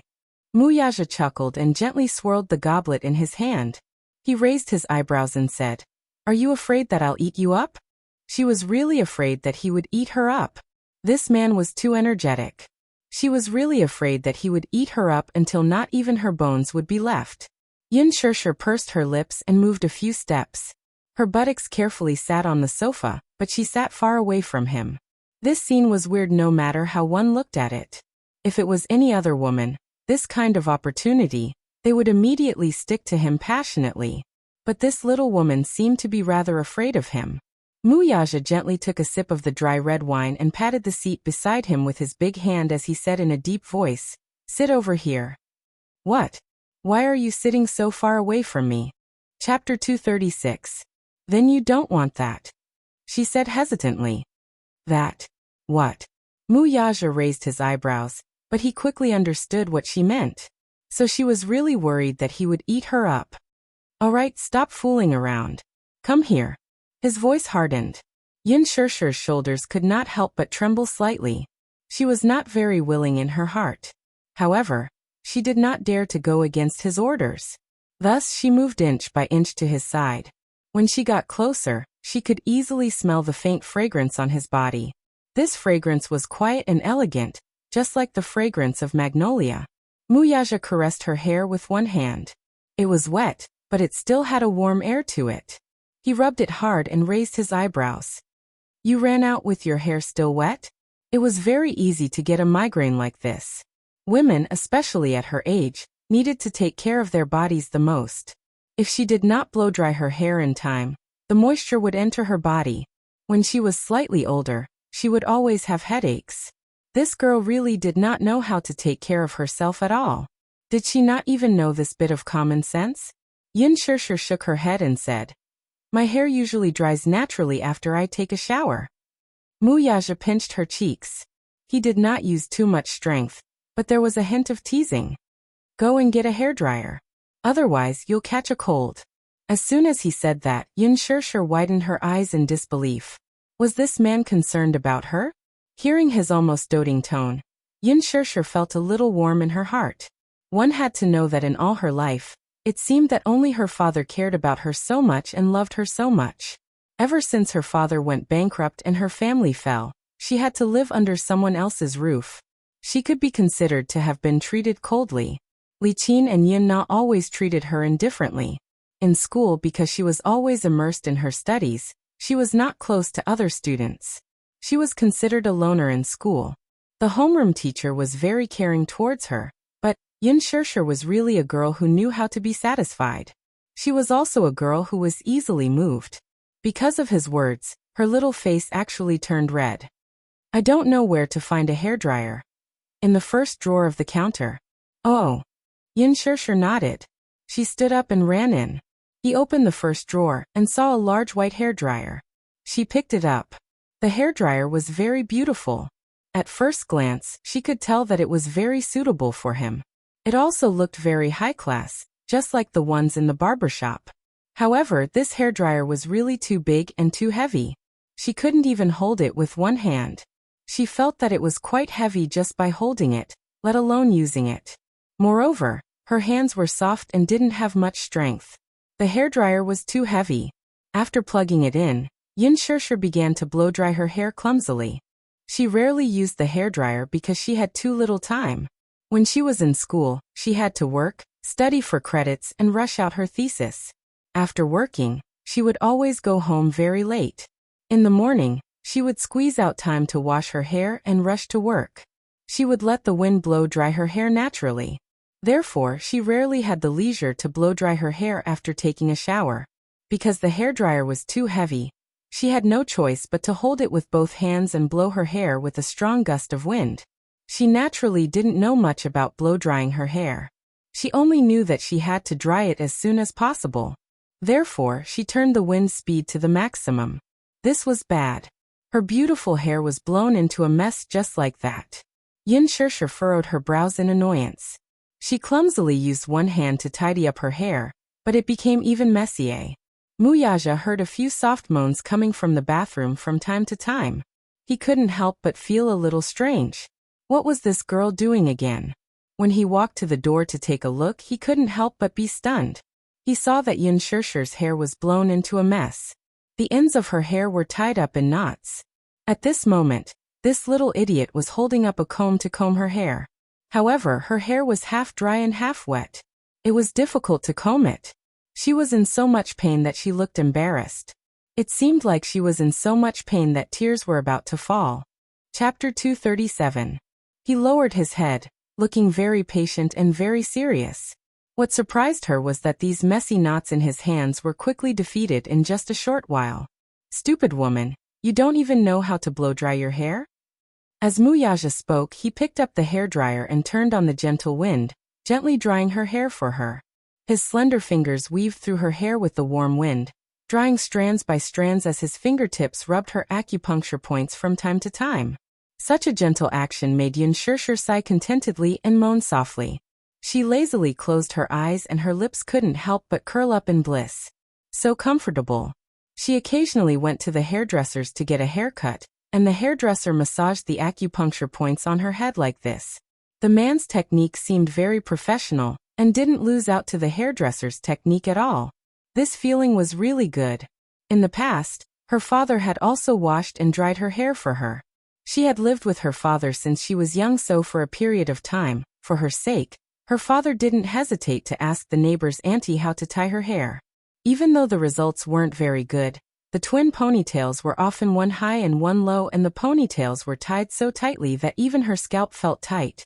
Because of this, she was mocked by many classmates. But Yin Shishir still felt that that was the happiest time of her childhood. You seem to be very proficient in this. Yin Shishir couldn't help but ask curiously. Don't talk about ordinary men. Even women would be helpless in front of such long and dense hair, but you're able to handle it so easily? When Wuxia heard this, he didn't know why, but his originally curved lips suddenly returned to a cold arc and his expression tensed up. She didn't notice the change in his expression and continued to ask, have you had any experience in the past? Wuxia's actions paused slightly as if he had recalled some past events, and his eyes were tinged with a trace of pain. But very quickly, this emotion was suppressed and disappeared in a flash. Very quickly he resumed his usual coldness and only said indifferently, in the past I used to blow hair for people. When Yin Shishir heard this, she didn't know why, but her heart ached, and strangely, she felt that even her breathing became stuffy. Often bragging to others? Was it a woman? As she thought of this, she suddenly mocked herself helplessly. Of course it was a woman. Only a woman would have such long hair. Was it Muwanru? He often blow-dried her hair? Just like today, when he bragged about himself. Was he going to comb her knotted hair and massage her acupuncture points? Amidst her complicated thoughts, her hair had been blown dry unknowingly. Wuxia put down the hairdryer and hugged her shoulder from behind. Looking at the beautiful person in the mirror, he lifted her beautiful hair with one hand and hooked his lips. So beautiful. Yin Shishir blushed. Wuxia suddenly lowered his head and sucked on her earlobe. The tip of his tongue tickled her ear, and the man chuckled charmingly. She originally thought that he would do something, but she heard him ask, are you hungry? Yin Shishir licked her lips and nodded slightly. After a day of nothing, her stomach was already empty. He asked again, what do you want to eat? I'm not eating. I want to hurry home. Aha. Wuxia gently pecked her cheek again. You don't have to wait too long. Eat something before you leave, okay? Chapter 238. Wuxia could not help but laugh. At the mention of Yu, he was reminded of the child he had never met before. His son. Yu? What's his name? Tianyu, she said slowly as she looked at his expression. Tianyu. Wuxia leaned against the door and muttered a few words before looking at her with his deep eyes. It was a nice name. Tianyu. When he was just born, he almost lost his life. Perhaps it was because of God's blessing that he grew up healthily. That's why he was given this name. Yin Shishir explained. He was the child's father, so she felt that it was her duty to let him know the child's name. It's a good name. His surname is Yin? Yin Shishir looked up in surprise and stared at him warily. Seeing that he was just asking casually, she said carefully, yes. He has my surname. Who is he living with now? Wuxia asked. He's living with me. He's not living with your father? Yun Shishir's brows furrowed slightly as her heart suddenly ached. Yun Yeqing liked Yu very much. Initially, when she wanted to keep the child, no one, including him, agreed to let her raise him. She was still a student at that time. Her family was in dire straits and she was in debt. What ability did she have to raise a child who was crying piteously for food? Things were not cheap at that time. Just diapers and milk powder alone cost a lot of money every month. Moreover, the child's health was not good. When he was born, they found out that he had a congenital heart deficiency. Secondly, his body was very weak and he had many minor illnesses. It was not that Yun Shishir did not feel strange at all. The older brother was so healthy when he was born. So why was the younger brother so weak? She had asked the doctor about this before, but the doctor explained that the two children were fighting for nutrition in the mother's womb because they were twins. Her brother had absorbed enough nutrients, so even though he was born prematurely, he was still very healthy. As soon as he was born, he cried loudly. His voice was loud and full of energy. Even the doctor who delivered him was amazed. However, his brother was in his mother's womb and did not absorb enough nutrients. Moreover, he was born prematurely in August. When he came out, no matter how hard the nurse slapped his butt, he did not make a sound. His face even turned purple. If it weren't for the nurse's experience and the fact that she saw that the child still had a weak vital sign, and hurriedly carried him to the emergency room, the child would have been saved. When he first brought Yu back to the Yun family, Yun Yeqing often frowned at the baby in her swaddling clothes. The child looked delicate and cute, and his big eyes were especially bright. However, the family's conditions did not allow it. Wasn't this holding up the child? Fortunately, when Yu grew older, he displayed intelligence and obedience that was beyond the reach of ordinary children. Only then did Yun Yeqing change his view of the child and devote more love and care to him. However, his love and care undoubtedly attracted the hatred of Li Qin and Yun Na. Yun Shishir alone had taken away half of Yun Yeqing's love and care. Now that this little B** starred had appeared out of nowhere, how could Yun Na let it go? Hence, she bullied Yun Tianyu every 2 to 3 days. There was once when Yun Shishir returned home late. Just as she entered the house, she saw Yu expressionlessly hugging the toy that Yun Na had stomped on, and sitting in a corner with a disappointed look. Chapter 239. Mommy, is it because Yu is being naughty? Grandma and Auntie don't like Yu. She was heartbroken when she heard that. Yun Na, on the other hand, did not know the truth of the matter. She flew into a rage out of humiliation when Yun Tianyu came and snatched her father's favor from her. Li Qin, on the other hand, she was mean to Yu, and Yun Shishir could not forgive her. She was the one who forced her to sign that contract back then. She sacrificed herself to relieve the Yun family of the huge burden of repaying the debt. Yet she was still mean to Yu. How could she forgive her? At this thought, Yun Shishir clenched her fists and slowly said, "Foster mother doesn't like him, so she rented a house outside." She then quickly added, "I'm going back. You must be worried sick about me since I didn't go back last night." With that, she tidied herself up and hurried to the door. Wuxia asked from behind, "You're going back by yourself?" "Yes, I'm going back by myself." He smiled. "There's no traffic here. There's a long mountain road outside the manor. Are you sure you want to go back by yourself?" Yun Shishir fell silent and then looked at him helplessly. "Send me back." Yun Shishir had yet to return, and the sky outside the window was already dark. Yu did not eat much the whole day, so his stomach was growling. If it were in the past, he would definitely prepare dinner and wait for his mommy to come back for dinner, but now that it was already past 7, he was afraid that his mommy would not be back in time. He was too lazy to cook, so he took out the pizza he had ordered in the afternoon from the fridge, heated it in the microwave, and ate it with relish. However, as he ate, he felt really wronged. For the first time in his life, the little lad's tears overflowed and flowed down his cheeks. Initially, he wanted to wipe them away, but the more he rubbed them, the more he could not hold back his tears. He had always been strong and brave since he was young. He rarely shed tears. Even when he went to the hospital for an injection, which of the other children didn't cry their eyes out? Only he sat there, bravely stretching out his arm. His brows were tightly knitted, his face was calm, and his eyelids didn't even blink. Unless it was under certain circumstances, when he was acting coquettishly in front of his mommy. Tears were always part of his act. That was just a small trick she used to act coquettishly. However, this was the first time she had shed tears of grievance. For a long time, no matter how late it was, mommy would always come back to have dinner with him.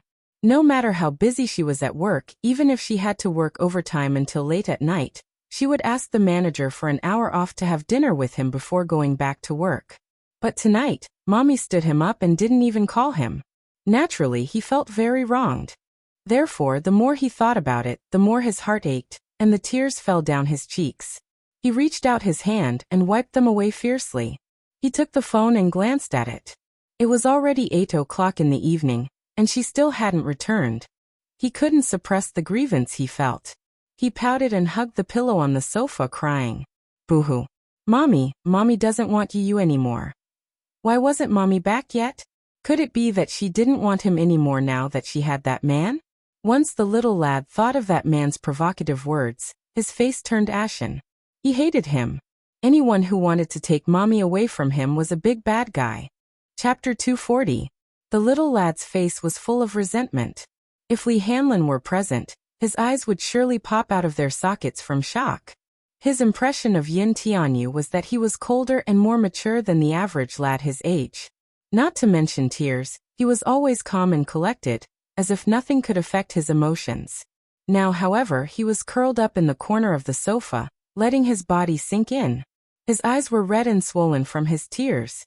He had never been this weak, but because of her missing the appointment, he felt a faint sense of unease in his heart. He did not like such a cold and empty house. There was only the sound of the television in the spacious house, and there was no human touch at all. The room was dark. He turned on all the lights, but they could not hide the cold air in the room.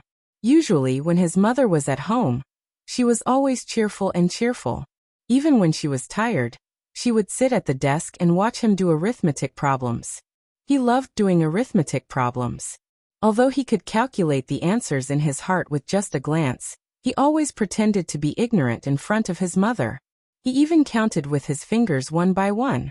With his mother by his side, no matter how many arithmetic problems there were, he would always do them with relish. But now he was the only one at home. Even if he watched his favorite program, he felt that it was no longer interesting. Could it be that it would continue like this? Did that man really love his mommy? True love was not enough though. That man still had his family, but he had nothing except for his mommy. He was willing to do anything if he did not snatch his mommy away. Just as the little lad was feeling melancholy, his phone suddenly rang. He practically bounced off the sofa with a look of anticipation on his face. He didn't even have time to put on his shoes as he ran to the table barefooted to pick up his phone. When he saw the screen, his face immediately darkened with disappointment. The name Li Hanlin kept flashing on the screen. He wiped his tears and hung up the phone. His voice was hoarse from crying earlier. He did not want to be laughed at by others, so he ran to the desk and gulped down a few mouthfuls of water. Only when his voice returned to normal did he return the call. "Hello? President Yin, are you asleep?" You said, "Not yet. What's the matter?" His tone was concise and crisp, as if his pitiful and self-reproachful appearance just now was a completely different person. "It's like this. About the information you requested. I've already found it for you." Yin Tianyu raised a brow, but his expression was a little complicated. Previously, he was curious about his background. When he was younger, he often asked about his father's whereabouts. Yin Shishir had always been secretive about his background. He thought that he had touched on his mommy's sore spot by asking about his daddy. He had always thought that he did not have a daddy and that his daddy had left him the moment he was born. He also thought that he didn't have a father. But as he slowly learned the truth about his biological father, Muyaja, he couldn't help but be curious. What kind of past did his mother have with this man? Thus, for some reason, he ordered Li Hanlin to investigate the matter. Chapter 241. However, Director Yin, if it's possible, it's better that you don't know about it. Li Hanlin's tone on the other end of the phone was strange and cautious. He had read through the information and couldn't bear to send it to him. The truth was too cruel. He wanted to hide it, but he couldn't explain it to little Munchkin. Sitting in front of his desk, Yu opened the fax and waited for the information to be sent over. Then, he turned on his computer and a window popped up on the bottom right corner. Popular starlet Huan Yu's higher-ups slept with her? If it were any other time, Yu would have ignored such gossip. However, today he clicked on it. Talking about sleeping with her was a common occurrence in the entertainment industry. In this world of luxury, there were many ugly inside stories that were not known to the public. Often, many celebrities were glamorous on the surface and had the image of a pure and innocent girl. But in private, they hid extremely ugly faces. In this industry, there were many fatal temptations. If one wanted to make a name for himself in this industry full of talents, sleeping with her was a method that most female celebrities used. Although it was another one, it was rare for Huan Yu Entertainment's scandal to be exposed by the media. This was because Huan Yu Entertainment's artists rarely had such scandals. After all, Huan Yu Entertainment's artists had strong backing. Huan Yu Entertainment was a milestone in the entertainment industry. Looking at the current entertainment industry, even Huang Entertainment, which was the leader of the film industry when Hong Kong movies were popular, was far from being comparable. What was more frightening was that Huan Yu Entertainment controlled the shares of the 8 most authoritative entertainment media, and its influence on public opinion was obvious. It was also because of this that Huan Yu Entertainment controlled most of the public opinion in the entertainment industry. Any negative public opinion towards Huan Yu Entertainment had always been suppressed by Huan Yu. Therefore, Huan Yu's scandal of sleeping with an actress was really puzzling. Logically speaking, if this female celebrity was really unlucky and was photographed, Huan Yu would privately buy the photo to protect her image. Now, the first to expose this scandal was Huan Yu Entertainment's top media company, Xingyu Media. Could it be that this popular starlet had offended some higher-ups in Huan Yu, so they wanted to teach her a lesson? Yu furrowed her brows as she skimmed through the news. The one who broke the scandal was one of Huan Yu Entertainment's most popular actresses, Tang Yu. Early in the morning, Phoenix Entertainment's front page reported the scandal of Tang Yu's overnight stay in a high-rise villa in Huan Yu. The evidence was conclusive. In the photo, Tang Yu appeared at the entrance of the villa and walked into the villa with the help of a servant. This executive was a member of the board of directors of Huan Yu Entertainment, Li Wenqing. Li Wenqing had always had a bad reputation in the circle. She was even mentioned in the same breath as He Ling. Using his identity as a shareholder, many female celebrities had connections with him. There were rumors that Li Wenqing had a strong taste in certain aspects. She liked to play tricks and do things that were exciting. She was not much better than He Lingxiang. Chapter 242. It was said that the reason why there was such a big commotion this time was because Li Wenqing's first wife caught them red-handed. The commotion this time was not small. Other than the photos that were leaked, there were also secretly taken videos. Li Wenqing was so impatient that he didn't even close the curtains when he was doing it. It seemed that he wasn't afraid of being secretly photographed. He probably didn't expect that things would develop like this. This report also caused quite a big blunder. On the second day of Huan Yu's annual cocktail party, all the major media outlets had prepared the headlines in advance. All the artist studios had also stayed up late to prepare for today's headlines. However, early in the morning, Xingyu Media was the first to release a notice on the media outlets. They said that they had caught a young actress trying to climb up the social ladder by cheating and had gotten hold of some juicy news. As soon as the notice was released, many media outlets were dumbfounded. No way. The headline that they had painstakingly concocted had been caught off guard by a Cheng Yaojin who had jumped out halfway? At first, they thought that it was an old trick used by the investors to hype up a movie that was about to be released. They were all veterans of the Jianghu, so they were already used to this kind of method. However, they didn't expect that at 7 o'clock in the morning, once the news about Tang Yu and Li Wenqing's affair was released, it quickly became a hot topic. Seeing that Xingyu Media had taken the lead, all the media outlets couldn't sit still anymore. They all rushed out to dig deeper and more juicy news. Therefore, Tang Yu's old news quickly became the headlines of all the major media outlets. Tang Yu's dark history was dug out by the media from the dust of time, and it was repeated again and again. Before Tang Yu debuted, She was a social support and sat on the stage in a bar. In order to climb up the social ladder, Tang Yu slept with 2 assistant directors and several male leads. Tang Yu and Yang Mi were from the same school, but they were always scheming against each other to get more exposure. Tang Yu bullied a newcomer who just debuted. This time, Tang Yu wished that she could be dug up from head to toe. Her dark history that she couldn't bear to look back on was dug out one by one. The ones who were hurt the most were Tang Yu's loyal fans. On the screen, Tang Yu had always played the role of a naive and sweet girl. Her pure and beautiful image had attracted many otaku fans. However, when they saw the true face of their goddess, it was inevitable that they would be disillusioned. Therefore, her fans became her haters. Tang Yu's followers on Weibo dropped from 10 million to 5 million. Female celebrities who had a close relationship with Tang Yu, such as Yang Mi, began to release drafts to clear their relationship with Tang Yu. Now that Tang Yu was ruined, most of the celebrities who had a good relationship with her chose to protect themselves. In this entertainment circle, there were many people who took advantage of Tang Yu's notoriety to stir up a hot topic. There were many people who hit Tang Yu while he was down. It's not suitable for children. Yu Yu mumbled and looked at the fax machine. Seeing that the documents had been sent over, she walked over and picked up the stack of documents. She glanced at them and her face stiffened. His hand that was holding the paper couldn't help but tremble. What? What are these? Could this be the truth he wanted? Li Hanlin's hesitant tone rang in her ears. So this is the reason why he's worried? Just then, the doorbell rang loudly, pulling her out of her thoughts. Yu Yu turned on the CCTV and saw Yun Yeching's face, who was waiting outside. Chapter 243. Yu Yu was at a loss for a moment before his face sank. Why are they here? If it were in the past, he would definitely put on an innocent and romantic front and call him Grandpa obediently. However, after seeing the documents earlier, he felt a sense of alienation when he saw his father's face. However, in the next moment, he suddenly thought of something and smiled strangely. It seems that this grandpa of his is here to ask for a favor, right? Yu Yu? Is your mommy home? Yun Yeching seemed a little uneasy. Come in and talk.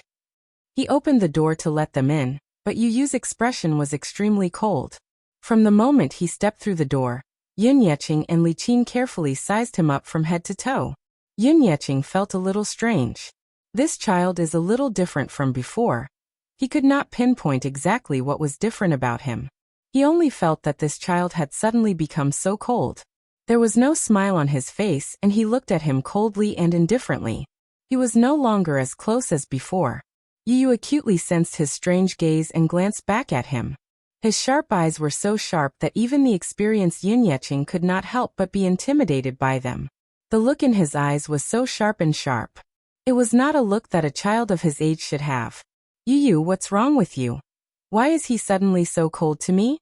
He used to call me Grandpa affectionately before. What's the reason behind this?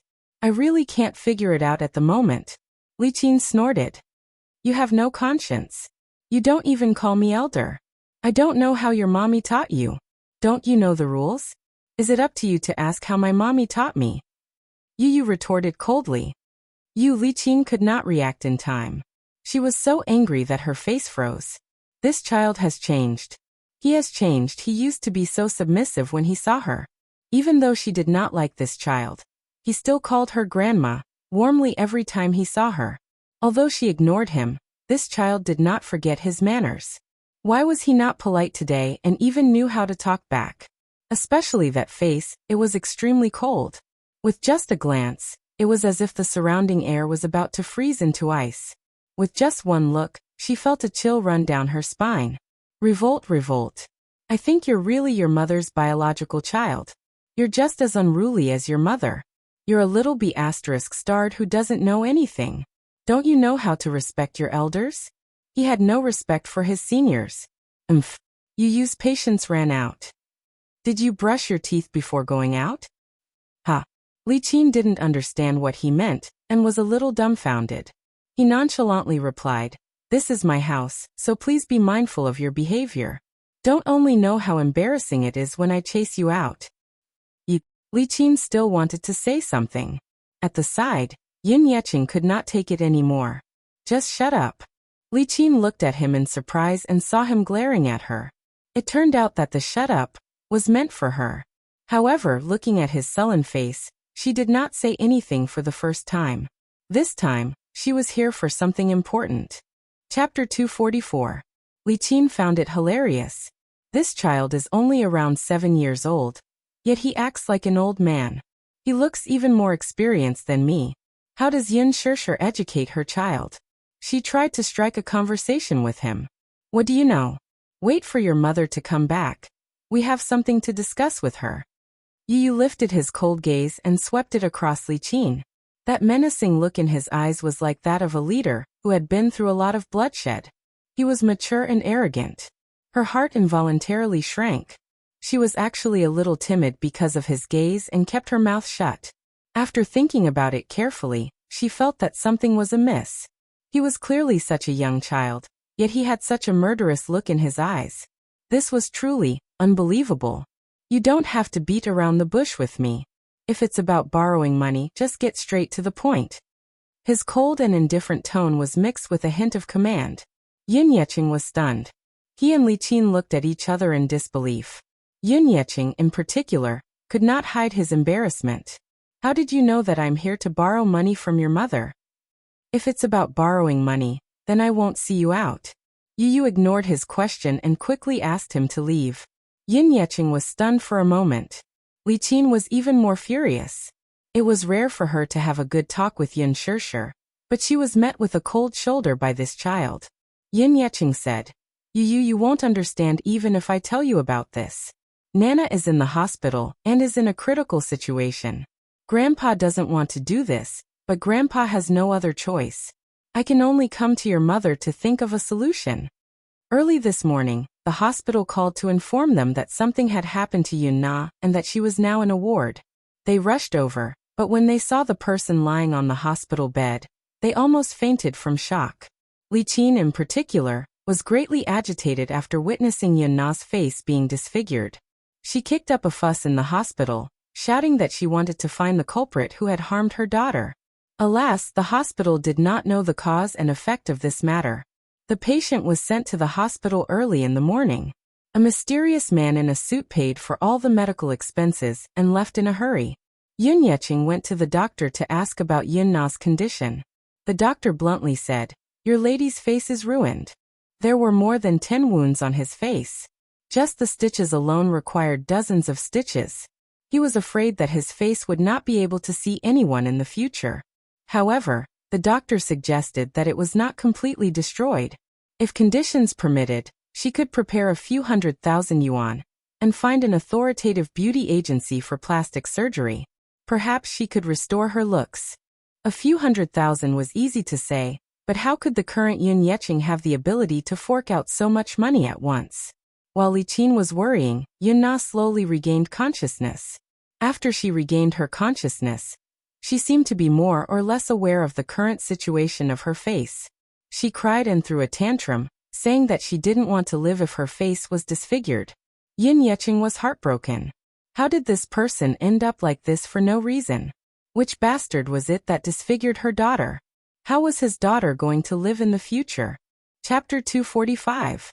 The nurse rushed over and gave her a dose of tranquilizer. It was only after she fell asleep that Yin Yeqing thought of Yin Shishir. He wanted to discuss with her what to do now. However, how could you not see through their intentions? Now that Yun Na was facing the crisis of losing her looks, she naturally wanted to raise money for plastic surgery. This was especially so for Li Qin. She could not wait to squeeze his mommy dry before giving up. In the past, she used to call her a little b*tch. Now that her biological daughter was in trouble, she shamelessly came to talk about being a family. He felt that it was hypocritical. In the past he used to call her grandma, and Yin Yeqing grandpa on account of his mommy. Now that the truth of what happened 6 years ago was out, he would no longer be sentimental. How can you speak to your grandpa like that? How can you be so rude at such a young age? Li Qin reprimanded him sternly. Grandpa? I won't admit that I have a grandpa. Yu played with the ring in his hand and said calmly, If he's my grandpa, he'll know how hard mommy has been all these years. And you, Li Qin? I used to call you Grandma. But you ignored me. For the past 6 years, you didn't care about Mommy and me. Why didn't you think that she's your daughter, and I'm your grandson back then? Now that you're in trouble, it's too late for you to bring out your so-called familial love. Yin Yeching's body stiffened. His face was livid. All these years, he had not fulfilled his responsibility as a father. He felt that he owed this daughter of his. However, Yu Yu's attitude toward him was too different. He could not figure out what was going on. Li Qin was displeased and lost her patience. You can't say that. What did the Yun family not treat her well? Even if they neglected her, it's just a small conflict. Blood is thicker than water. No matter what, your grandpa is still your biological grandfather, isn't he? As if he had heard something funny, Yu Yu suddenly sneered and said coldly, blood is thicker than water? Do you really think I don't know that Mommy isn't your biological daughter? Yin Yeching was stunned. How did he know? As for Yin Shishir's identity as an adopted daughter, no one had ever mentioned it to him. How could a child like him know about it? Could it be impossible? He knew his daughter Shishir very well. She had always treated him as her biological father. This daughter of hers had always been very filial. Sure. Since you already know that your mother isn't our biological daughter, shouldn't you be the one to repay the kindness of raising her? Li Qin tried her best, pointing at him and accusing him without holding back, as if she had forgotten that the person in front of her was merely a 6-year-old child. Repay. Yu Yu suddenly got up from her seat and took out a thick stack of documents from the study room. She threw it at Yin Yeching expressionlessly, her tone as cold as ice. My mommy helped the Yun family once 6 years ago. Li Qin, what do you take my mommy for? Even if you want to humiliate her, I Yin Tianyu won't allow it. Turning around, he sneered. At the same time, Mr. Yun, I kindly advise you and your wife to keep your mouths shut and not talk nonsense to my mommy. You're not to mention today's matter to anyone. Li Qin fumed. You, how can you say that, scram? Yu Yu suddenly pointed at the door and coldly ordered, scram. Yin Yeching turned around and left. Seeing this, Li Qin hurriedly followed after him. Yu Yu's face was cold. Thinking of the price his mother had paid for the Yin family 6 years ago, her heart ached so much that she was about to suffocate. Her heart really hurt as if it were being pierced. Yu Yu supported herself on the sofa and clutched her chest tightly with one hand. Suddenly, she found it difficult to breathe. Suffocation. It really felt like suffocation. Ha ha ha ha, cold sweat seeped out of his forehead. Yu Yu's body stiffly sat down on the sofa, and his breathing became more and more rapid. He clutched his chest, feeling as if something was blocking his heart. It was so stuffy and painful that he could hardly breathe. Ha ha ha ha. Yu Yu painfully curled into a ball on the sofa. Her fingers clutched her chest tightly and her eyebrows were contorted. Her whole face was pale and colorless from the pain. Bean-sized beads of cold sweat rolled down her face and dripped onto the sofa. Ha ha, his phone suddenly rang. Yu Yu looked in the direction of the ringtone. Clutching his chest, he forced himself to sit up on the sofa. Slowly, almost step by step, he moved his feet. Just as his feet touched the ground, his body swayed, and he fell from the sofa to the floor. Breathe. I can't breathe. He struggled to move to the table, but the ringtone was already cut off. With trembling hands, he picked up the phone and dialed a number. In less than 2 seconds, the call was connected and Li Hanlin's calm voice came through. Director Yin? Director. Li, save me smack. Before he could finish his words, the phone fell to the floor. Yin Tianyu could no longer hold on. His face turned pale as he fell to the floor. The corner of his lips twitched, and he lost consciousness. Li Hanlin's anxious voice came through the phone. Yo. Yu. Yin Tianyu? Hang in there. I'm coming. Sitting in the car on the way back to the hospital, Yin Yeching opened the document with trembling hands. He quietly browsed through it page by page. His face became increasingly solemn and gradually turned ashen. Li Qin, who was sitting at the side, trembled with fear. She wanted to poke her head out a few times, but due to the dim lighting in the car and her poor eyesight, she could not see clearly what it was. Thus she asked, Hubby, what exactly is this? Don't talk to me. Yin Yeching suddenly interrupted her angrily. With a heavy frown, he leaned his head against the seat. Don't talk to me, Li Qin. Don't talk to me. Chapter 246. As the Aston Martin sped along, the shadows of the lush trees flashed by outside the window. The villa was located in the elegant Shanshui garden. There were towering mountains, small streams, and lush green forests. At a glance, it looked like a sea of greenery. The night breeze blew, stirring up the green waves. Under the moonlight, the scenery was enchanting. Alas, at this moment, Yun Shirshir, who was sitting in the front passenger seat, looked ahead nervously. From the corner of her eye, she cautiously glanced at the tachometer. The needle was pointing at 4,500. She then looked at the speed of 180 kilometers per hour.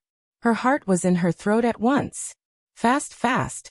The high-performance sports car was like a runaway horse, roaring as it sped along the mountain road, as if it was going to tear apart the silent night. Even though she didn't understand sports cars and didn't know what a 4,500 speed meant, she didn't feel much at first. However, at that speed, she could feel how scary it was when it was cornering. At that moment, she felt as if the car would float in the next second if it went any faster. When they left the villa, they had to go through a long mountain road. There was only a railing on the side of the road, and below the railing was a cliff. If they hit the railing, the consequences would be unimaginable. Even though the railing looked sturdy, it would be weak under the impact of the sports car. It was as if it didn't exist and existed in name only. If the car lost control, not to mention the railing, even the surrounding walls would collapse. She could even imagine that if the car lost control, it would crash through the railing and crash into the cliff, just like in American blockbusters. With a loud explosion, the car would really be destroyed and the people inside would die. Muyaja, it's too fast. Yun Shirshir said to the man anxiously as she clutched her thumping heart.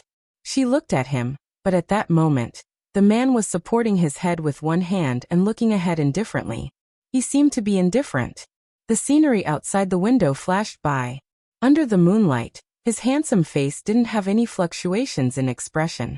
He only had one hand on the steering wheel, looking calm and at ease, as if he was handling everything with ease. Muyaja. Just as she finished speaking, the man glanced at her from the corner of his eye and smiled playfully. Suddenly, he stepped on the accelerator and the engine let out an ambitious roar as it sped up. What she didn't know was that to him, let alone 180 yards, even 200 yards was completely within his control. There was a curve in front of them. On the left was a mountain wall filled with strange rocks, while on the right was a bottomless cliff. On the mountain road, the streamlined sports car made a beautiful and smooth turn. Under the moonlight, the bright silver body of the car outlined a dazzling silver line. Ah! Yun Shirshir was so frightened that she cried out involuntarily. Her face suddenly broke out in a thick layer of cold sweat. She was so scared that there was not a trace of blood on her face. Did this man do it on purpose? When the car slowly drove into Yun Shirshir's residence, her face was already pale. The car was parked downstairs and the engine was turned off. Muyaja unbuckled his seatbelt and leaned closer to her, his voice full of ridicule. What? Are you scared stiff? As he spoke, he stretched out his slender fingers and gently flicked her cold cheeks in a somewhat naughty manner. Yun Shirshir came back to her senses and looked over. She glared at him fiercely and asked suspiciously, Muyaja, did you do it on purpose? Chapter 247. On purpose? What do you mean on purpose? He asked while knowing the answer. His lips curled into a wicked arc. Although his tone was innocent, his eyes revealed a satisfied smile. He felt that her frightened appearance was quite cute. Some women not only had beautiful facial features, but their eyes were even more seductive and charming. Even if she was angrily glaring at you, you would still have the illusion that she was acting coquettishly and seducing you. It was extremely charming. His pupils slightly congealed, as if he had been bewitched by her delicate appearance, and he couldn't help but reach out to touch her face with his fingertips. Yun Shirshir coldly avoided him and slapped his hand away. She angrily said, Why are you still pretending to be innocent? Why are you driving so fast? Don't you know that this is very dangerous? Muyaja slightly knitted his brows and pretended to be wronged as he asked back. It was clearly you who kept rushing me. I saw that you were in a rush, so I drove so fast. His mouth moved as he pushed all the blame onto her. The man looked at her with an innocent face. His tone and tone were natural, as if he was silently accusing her of being unreasonable. If anyone else saw this, especially his close subordinates, they would definitely be shocked by his expression at this moment. The president, who was always cold and indifferent, had his brows slightly knitted. His thin lips were slightly pursed and his face was filled with innocence. His pair of eyes hid a smile that couldn't be seen. They would definitely be shocked to the point of being dumbfounded. In their eyes, Wuxia was arrogant and cold. He didn't smile normally and his cold face seemed like it would never have any expression. He also wouldn't be affected by any emotions. His face was originally handsome, but he always had a cold expression that made it hard for people to get close to him. Other than the little young master, he wouldn't smile to anyone else. But now he actually smiled to a woman. However, Yin Shishir naturally didn't have any awareness. She also didn't feel that he was taking special care of her. She only felt that this man was quite evil. He actually joked about such a dangerous matter. Isn't your speed a little too fast? From the villa in the suburbs, through the continuous mountain roads, through the bustling city, from the manor to her house, the distance of more than 50 kilometers, he actually only used 20 minutes. One had to know. The traffic in the capital was extremely congested. Just driving in the city took 15 minutes, which was more than 30 kilometers of mountain roads. He only used 5 minutes. What kind of concept was this? The fastest train on the high-speed railway was only 493 kilometers per hour. Later, because of an accident, it had to be reduced to 300 kilometers per hour. At 400 kilometers per hour, her ears almost lost their ringing. Even until now, she still hadn't recovered from the ringing. Yin Shishir didn't want to talk to him. She pushed the car door open, and she almost tripped. She was secretly annoyed. She hated herself for not being able to live up to her expectations. She was actually frightened by his driving skills to the point that her legs went soft. But this couldn't blame her. She was in that moment. Did this man's driving skills have to be so terrifying? She raised her wrist to look at her watch. It was already very late. You should be asleep, right? Chapter 248. Yu did not have a father by her side since she was young, so she vowed to work hard to make up for this. After she started working, no matter how busy she was or how late she had to work overtime, she would always make time for dinner. Even if she had to take leave, she would rush home to have dinner with him before rushing back to the office to continue working overtime. Even though this behavior had caused a lot of dissatisfaction, she had never made an exception. Unless there was something special, she would also take leave from him in advance. Even if the little guy would protest and express his dissatisfaction, he would at most tell her to eat on time and go home early over the phone. However, it was rare for her to not return home at night. Last time was the first time. Last night was the second time. Today was the third time. For 2 consecutive days, she did not have dinner with him. Yin Shishir was very vexed. She raised her head and looked at the window of her house. The lights were still on. Her heart warmed, but at the same time, it ached slightly. This little guy, did he deliberately turn on the lights and wait for her to go home? Yin Shishir was about to go upstairs when the man behind her called out to her. Are you leaving just like that? Wuxia saw that she intended to go upstairs without him, and a trace of dissatisfaction appeared on his face. What else do you want? Yin Shishir turned to glare at him. Don't you have anything to say? Wuxia looked at her. Under the moonlight, his deep-set eyes shone slightly. I want to go home. Yin Shishir turned around and swiped the door open. What he got in response was the heavy sound of the door closing in the corridor. Wuxia sat in the car and could not help but smile. He raised his eyes slightly and looked at the only window on the 10th floor that was still lit. A trace of contemplation flashed across his eyes. Yin Shishir is my Yin Tianyo's mommy. She is the woman I will protect for the rest of my life. I won't allow you to let her suffer any grievances, let alone make her sad.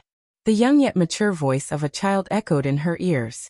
Immature and mature were 2 contradictory words, but they were perfectly reflected in little Munchkin.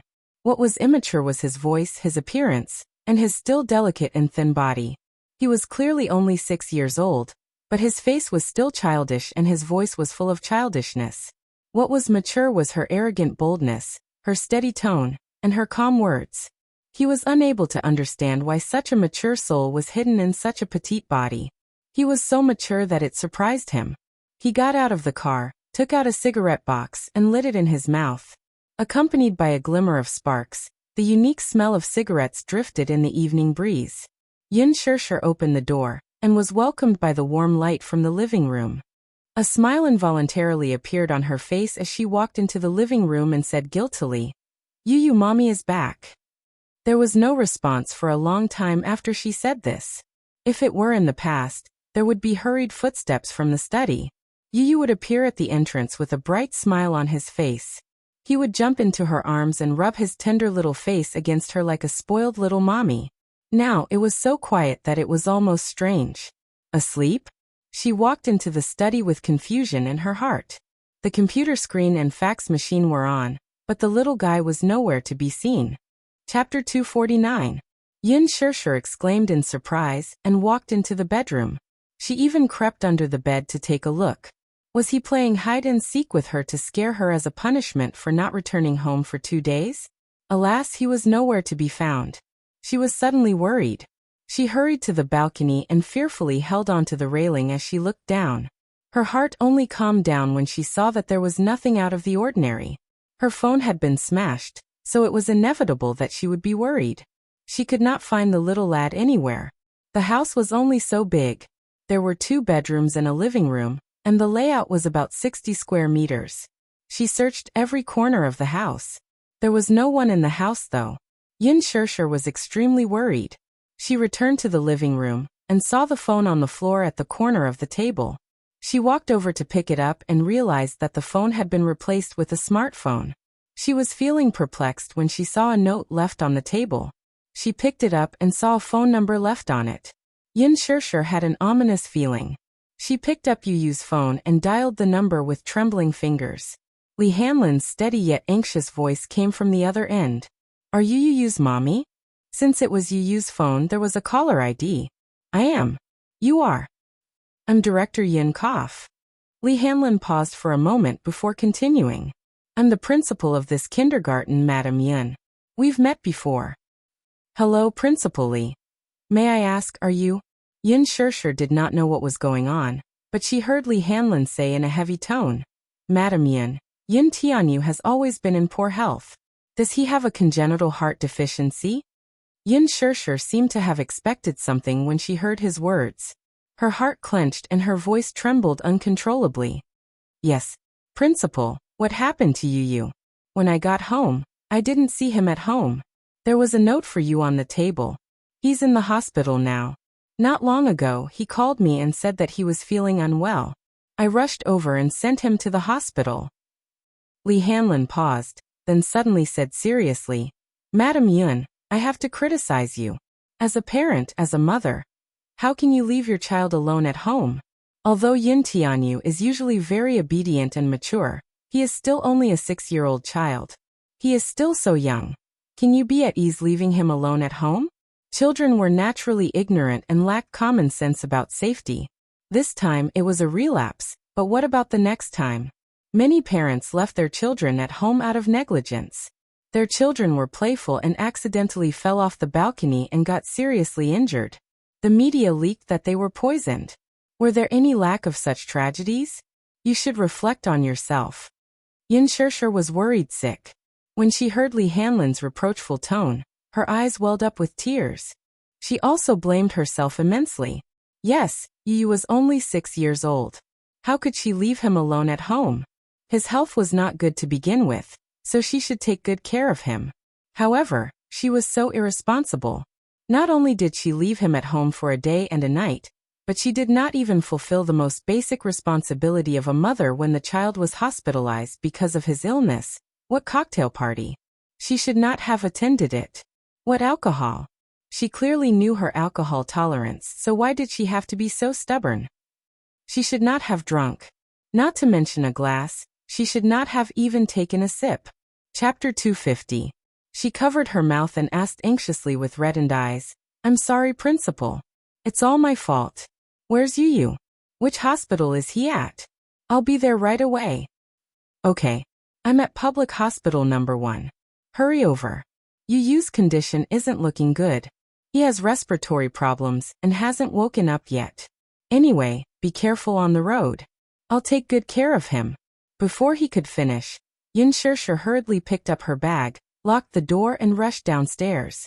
Downstairs, Muyaja was about to start the car when he saw Yun Shishir rushing out of the car through the rearview mirror. She looked flustered as she ran towards the main entrance. With a strange feeling in his heart, he pressed the horn twice. Honk honk.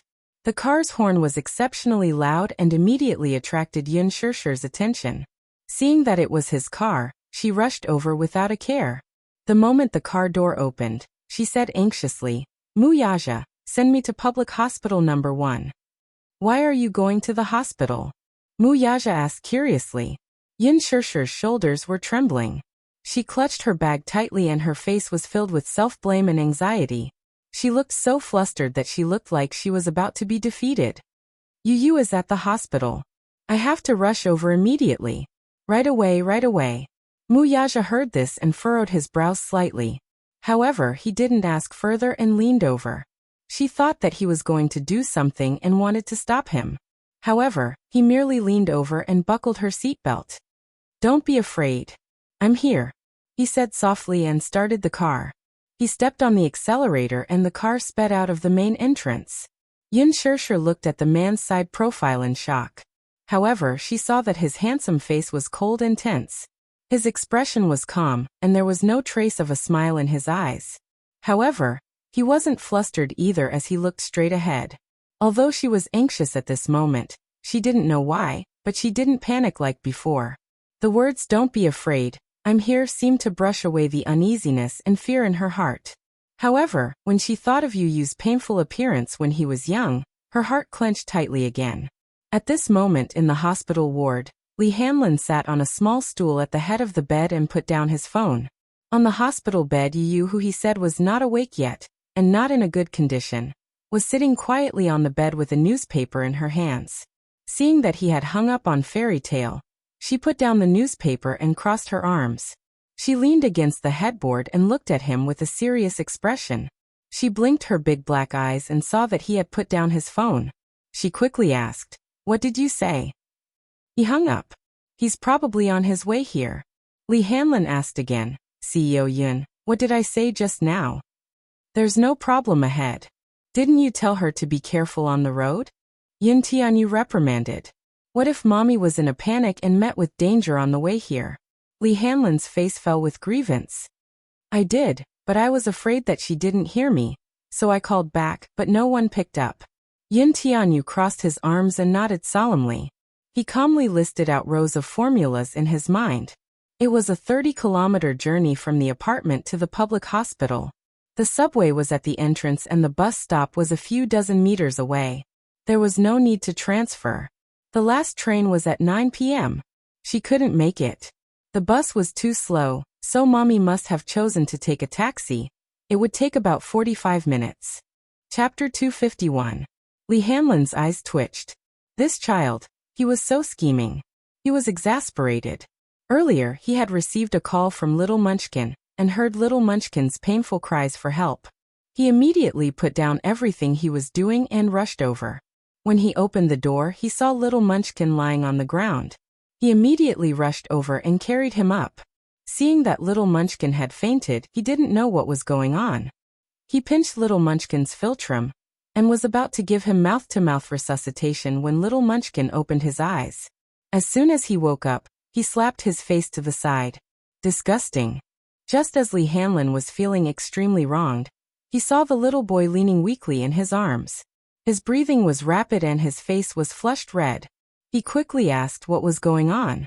He immediately pointed to the medicine box on the cabinet and said, Bring it over." Li Hanlin immediately brought the medicine box over. The little boy struggled to find the medicine bottle and took a pill. However, his symptoms did not improve. He hurriedly sent him to the public hospital. After emergency treatment, his condition was finally alleviated. However, his following request left him dumbfounded. "Later, if my mommy calls you, please make my condition sound more serious." Li Hanlin's eyes widened when he heard this. "President Yun, don't you love your mommy the most?" Aren't you afraid that she will be worried? Shouldn't she be worried about me? Yu retorted unhappily. He was speechless. Li Hanlin pondered for a long time. It seemed that his words made sense. She left me alone at home for a day and a night. Shouldn't she blame herself and reflect on herself? Yes, so, just once will be enough. Let her love me more. As Yu spoke, he lowered his head and gripped the corner of the blanket tightly. His furrowed brows made his back view look helpless. Only when one has lost something will they know how to cherish it. However, once you lose it, you can never get it back. That was how the phone call came to be. He had always doted on his mommy, no matter how big or small the matter was. As long as she could take care of herself, he would never ask too much of this stupid mommy. He only asked her to take care of herself so that he would be at ease. However, he realized that sometimes, he would rather be a little more vulnerable and rely on her a little more. Only then would mommy's thoughts be more focused on him. Oh, Yu nodded and frowned. I don't think it's serious enough. What's not good? You shouldn't say that. He was silent for a moment, his eyes cold. Suddenly he said, You should say that I almost died. Yin Tianyou's sinister smile sent a chill down Li Hanlin's spine. This child was truly unfathomable. Was he really only 6 years old? However, his words were not an exaggeration. If he had not arrived in time, Yin Tianyou's condition would have worsened, and it would have been very dangerous. Li Hanlin understood that the reason why he had asked him to say this was just a means. A child's world was extremely simple. They did not know how to beat around the bush or how to use tricks. Although Yin Tianyou was considered outstanding among the children, his outstanding EQ and IQ were unattainable by the other children. However, deep down he was also incomparably simple. He only knew that if he appeared a little more vulnerable and pitiful, his mommy would show more love and care for him. Yin Tianyou slowly lay down and said in a low voice, I can't lose to that man. I must get mommy's heart back. Chapter 252.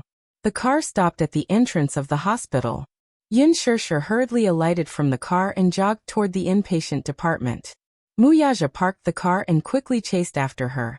When she entered the inpatient department, she quickly took out her phone to call Li Hanlin, only to realize that her phone was out of battery. Yin Shishir bit her lower lip in frustration. She had been careless and did not bring the note with the number with her. She did not even know which floor and ward Yu was in, so she could only bite the bullet and walk toward the nurse's desk. She was halfway there when someone called out to her from behind. Yin Shishir, you're here. Yin Shishir turned around in surprise and saw Li Qin, who was standing behind her, looking at her in surprise. Her face stiffened and she was a little surprised. Why was she here? Yin Shishir asked curiously, Why are you here? The child is in the hospital. I just rushed over. Have you heard about this too? For some reason, Li Qin's tone toward her was very polite. She was no longer as sarcastic as before. With a smile on her face, her tone was very gentle. Li Qin was not like this in the past. Whenever she saw her, she would look mean and speak with a sharp tone. She could not get used to the stark contrast now. The child was injured? You? Could it be that Principal Li contacted her father and the rest to inform them to pay the hospital fees? That should be it. When Yin Tianyou's illness flared up, the principal did not contact her when he sent the child to the hospital. He should have contacted Yin Yeqing immediately. She remembered that, just in case, she had filled in Yin Yeqing's emergency contact number in the school's contact book. Principal Li was not related to her family in any way. When the child was injured, he rushed to the hospital immediately. They were already very grateful. How could they expect him to pay the hospital fees for free? Principal Li must have contacted Yin Yeqing. When he learned that something had happened to Yu, he rushed over and paid the hospital fees for the child. However, Li Qin's attitude made her feel strange. In the past, she had always been annoyed with Yin Tianyou. Why now? Did you also just rush over? Yin Shishir asked. Yes, your dad is here too, but he just went to pay the bill. She didn't have much money on her, but she needed money to treat her child's illness. She could only save whatever money she had on her. If it's not enough, we'll think of another way.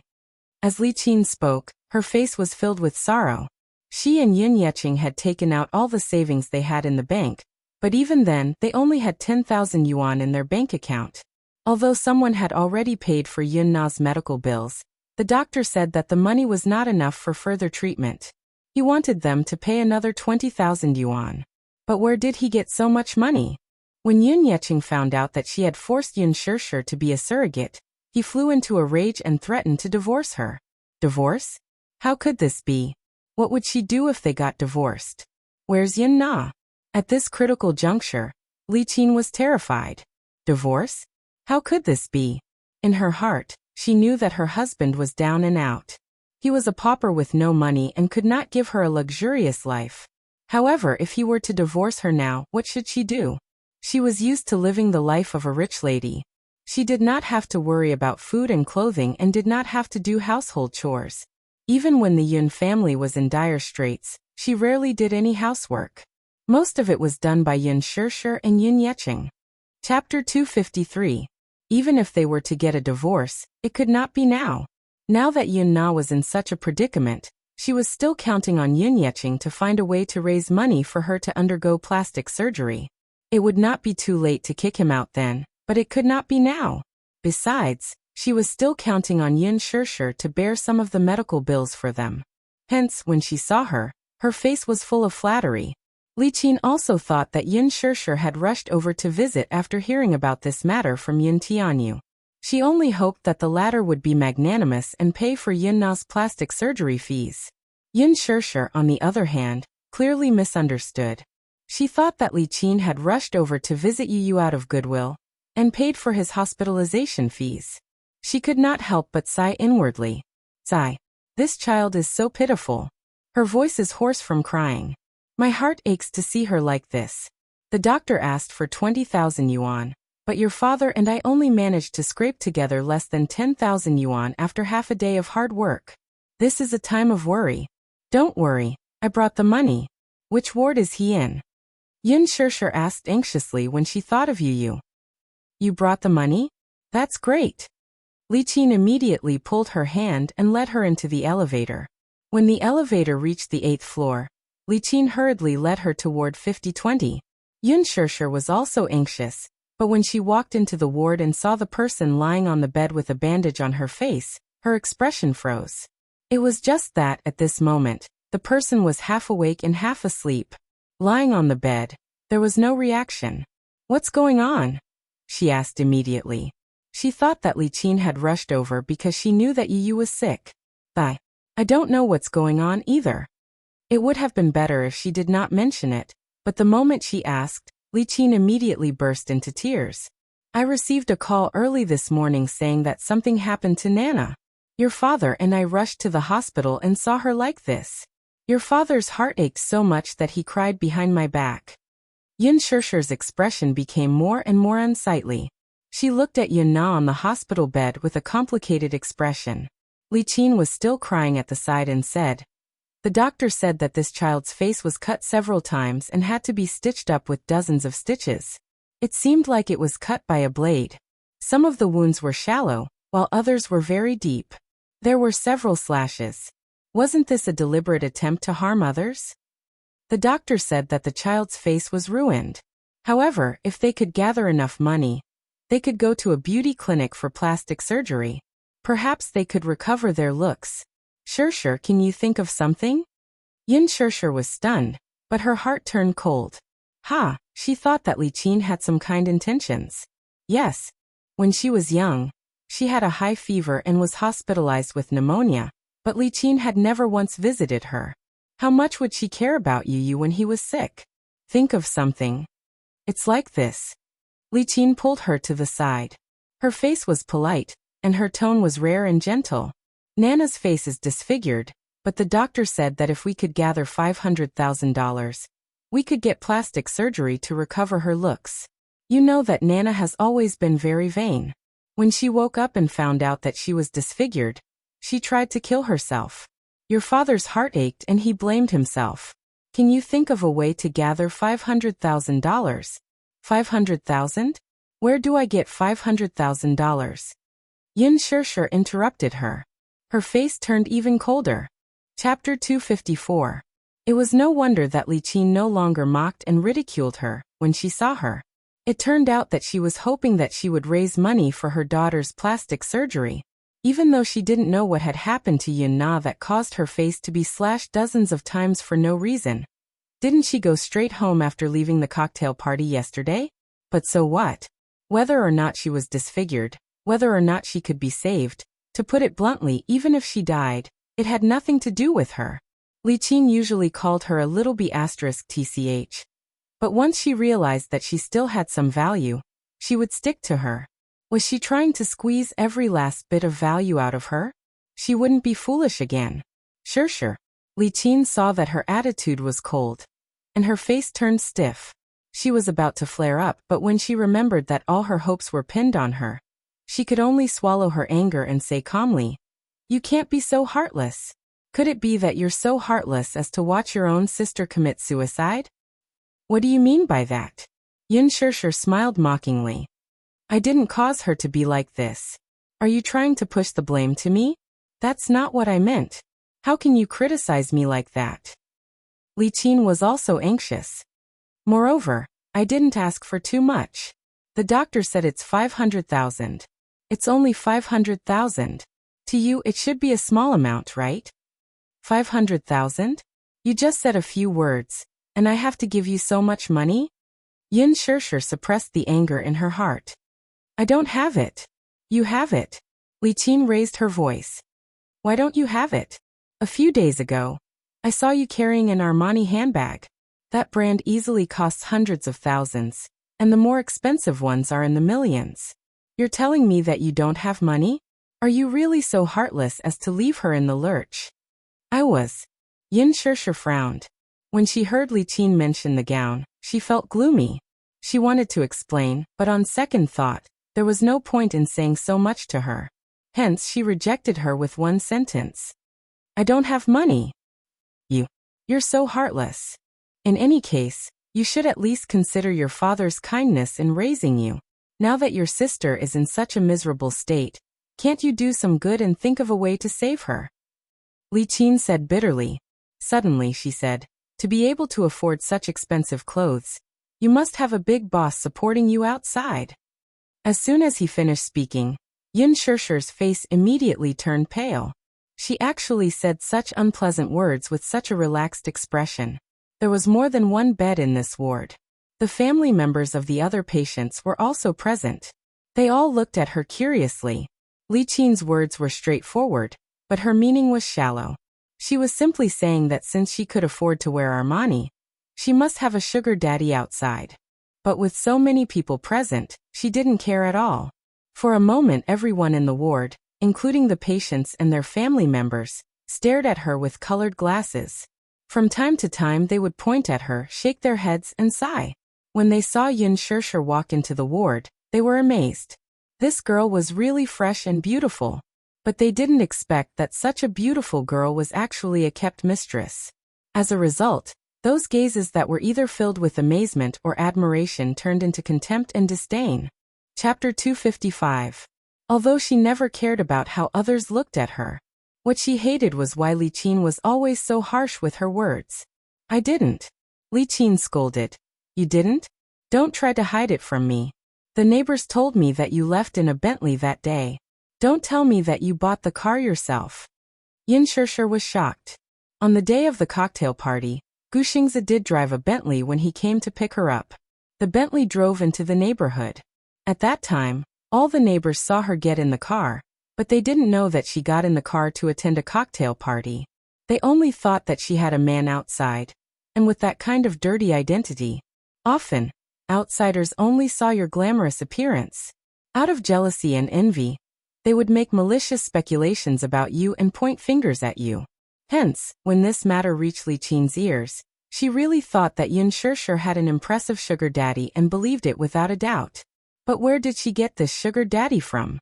Where was she going to get this 500,000 yuan? When Li Qin asked for money, it was just a simple matter of words. Did she have to hand over so much money to her? Otherwise she would be unfilial. Yun Shishir suddenly felt that she didn't even have the strength to explain. It seemed superfluous, so she just kept quiet. Li Qin saw that she didn't say anything and that she couldn't get anything right. Hence, she turned to the other family members on the hospital beds and muttered pitifully, "Hey, why didn't you say anything after I spoke for so long? Seriously, was it a sin in my past life to have such a heartless daughter like you?" Yin Shishir was expressionless. Her face was cold and ugly. The family members couldn't stand it anymore. They stood up and criticized Yin Shishir with righteous indignation. "Young lady, this is your fault. We're all family. The more difficult it is, the more you should help each other, right? Moreover, she's your mother. Your mother is begging you, but you're indifferent and cold. I've never seen someone as unfilial as you." "That's right, the one lying on the bed isn't just anyone, it's your sister. How can you be so heartless?" At the side, several patients lying on the hospital beds also complained. If I had such a daughter, I would rather throw her away when she was born than raise her. When she grows up, won't she still cause trouble for me?" Yin Shishir's shoulders trembled. Younger sister, yes, she was her younger sister. Ever since she was young, she had always doted on her. If Yin Na liked clothes, even if she had to scrimp and save, she would still buy her a set of clothes with her pocket money. At that time, the iPhone was all the rage. It cost a few thousand yuan. She gritted her teeth and used the money she earned from her part-time job to buy it for her. Did she not treat her sister well? But what did this younger sister do to her? Seeing that someone had stood up for her, Li Qin appeared to be in the right. However, she looked aggrieved and helpless. "Aya, you guys don't know. She's not my biological daughter. My husband and I adopted her. She's been estranged from me since she was young." "Adopted?" When everyone heard this, they were shocked. Then everyone was furious. "What an ingrate. I was wondering, how can a biological daughter be so heartless? So she's adopted. This is too much. You don't know how to be grateful at all. If your mother didn't adopt you, would you have the happy life you have today? Why don't you think about whose blessing it was that you were able to grow up to this age?" Yin Shishir finally understood what it felt like to be unable to explain herself. At that moment, she was worried about Yu. She was anxious and turned to leave. Seeing that she was about to leave, Li Qin immediately walked up to her and grabbed her arm. Yin Shishir was annoyed and pushed her away. Li Qin fell to the ground, opened her throat, and started to cry. "You're hitting me. I was just pulling your hand. Stop pretending," Yin Shishir said angrily. "Yu is in critical condition now. I don't have the time to care about your nonsense." After saying that, she turned to leave. However, she was blocked by a group of nosy family members at the door. "Where do you think you're going? Unfilial daughter, how can there be someone as heartless as you? Are you hitting me?" Chapter 256. One of the women's tone was especially harsh, as if she had already taken Li Qin's place. She was so angry that her face turned red. She spoke up for Li Qin. "If it were me, I would definitely be angered to death by an unfilial daughter like you." "That's right. Everyone says that daughters are considerate and are their mother's little jacket, but this is the first time I've seen someone as heartless as you." Yin Shishir clenched her teeth and held back the tears in her eyes. Suddenly she raised her head and asked, "Are you done?" Her voice was not loud, but it was full of confidence with a hint of bone-chilling coldness. For a moment, the ward fell silent. Everyone stared at her, either angry or surprised. They did not understand and only thought that she was hopeless. However, they saw her take a deep breath and say to everyone, "What right do you have to criticize me? Ah, little girl, you're quite fierce, aren't you?" Yin Shishir did not back down and said, "Did I scold you or glare at you? You've been speculating about me from the beginning, haven't you?" Everyone was speechless and fell silent. Yin Shishir said again, "Do you know me? Do you know how I've been living for the past 20 years? Do you know what I've been through? Do you know what I've been through? You don't know anything, but you act like you do. This is our family matter. Who are you to butt in? We didn't say anything. We just think that a girl who's so young doesn't learn good things at such a young age and hooks up with rich businessmen outside. That's right. Shameless, breaking into other people's families and not learning good things. People like you are the scum of society." Li Qin said, "Don't say any more. I've lost all my face. Sigh, adopted children are not as close as biological children. There's nothing we can do about it. It's one thing to be filial, but it's another thing to be immoral. She's such a young girl. Why did she have to learn to be a mistress? Yin Shirshir stood alone in the whirlpool of public opinion. Among the crowd, her back view looked a little lonely. However, just as everyone was condemning her, a man's elegant voice interrupted them. Mistress. Everyone turned their heads and saw a slender, mature man leaning against the door with a cold expression. His face was as handsome as a god, but there was a faint displeasure written on it. When Yin Shirshir saw him, she couldn't help but feel embarrassed. She lowered her head and looked embarrassed. Yin Na also opened her eyes. In fact, she had been awake for a long time. She was just pretending to be asleep. She was in a depressed mood. The wound on her face was inflamed, swollen and painful. Now that Yin Shirshir was unwilling to take out money to treat her face, she became even more angry. However, she was secretly pleased to hear that everyone was helping Li Qin to criticize Yin Shirshir, despite not knowing the facts.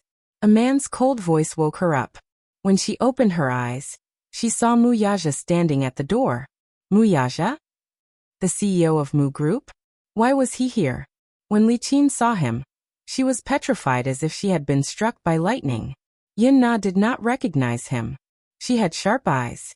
She did not know who this man in front of her was, but she noticed that this man's facial features were similar to Yin Tianyou's. Although they were similar, it was more than that. That pair of eyes, that high nose bridge, and that good-looking thin lips were exactly the same. Chapter 257. Could he really be the child's biological father? Li Qin was stunned. She scrutinized the handsome man in front of her. Armani's handmade shirt, tailored slim-fit trousers, expensive leather shoes, and an expensive watch on his wrist. Unlike those nouveau riche, this man exuded the aura of a true aristocrat. With one look, one could tell that he was from a prestigious family and was either rich or respectable. Li Qin was so shocked that her eyeballs were about to pop out. She knew that Yin Tianyou's biological father was a rich man. Such a generous remuneration was not something an ordinary rich man could afford. However, she did not expect this employer to be so handsome. Moreover, he looked very young, about 25 or 26 years old. Could it be that he was not married yet? If that was the case, then she regretted it a little. If she had known earlier, then back then, would she not have let Yin Shirshir off so easily? Li Qin clenched her fists as a flame of jealousy rose in her heart. Back then, Yin Yeqing had a pretentious relationship with the deputy director of a private hospital under Dishing Financial Group, due to business reasons. Li Qin used this opportunity to learn from the deputy director that the Mu family was secretly looking for a surrogate mother. Although the conditions were harsh, the remuneration was very generous. Hence, she had an idea about Yin Shirshir. At that time, Yin Shirshir was only 18 years old. She was as beautiful as a lotus in clear water, and was very outstanding. Hence, under repeated pressure, she brought Yin Shirshir to sign the contract. She even gloated over her employer's misfortune, thinking that he would be an ugly and obese middle-aged man. She was overjoyed at the thought of the B***starred she hated the most being trampled on by a fierce-looking man. However, now that she saw it, it was undoubtedly a ruthless slap to her face. If only she had known earlier, she would have let Yin Na do it. Perhaps if that child had worked harder, she would have become a phoenix and become the Mu family's young mistress. When that time came, she would not have to suffer and worry like this. Not only Li Qin, but everyone in the ward was stunned. They had never seen such a handsome man. His face, which seemed to have been cast by a knife, was cold. It was as if his entire body was emitting a golden light. His every movement could not hide his noble aura.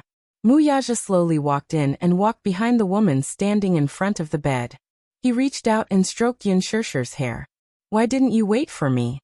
He lowered his head, and there was a trace of tenderness in his eyes, as if the winter snow would melt. As a result, Yin Shirshir's originally cold heart warmed up a little. The man's gentleness made her a little uncomfortable. I stopped the car just now, so I'm late." Yin Shirshir said faintly, "It's fine. Did you suffer when I was not around?" After a pause, Mu Yaja raised his head and his expression darkened. "When I was at the door just now, I think I heard someone call you a mistress. He looked up and scanned the ward with his cold gaze. His gaze landed on the family members of the patients. His gaze was as sharp as a knife, and his voice was as cold as an icicle. Who said that? These 3 words were spoken slowly and carelessly, but between the lines, one could see that they were filled with displeasure. There was a biting cold air around him. It was as if anyone standing beside him would be stabbed by the sharpness of his aura. Chapter 258.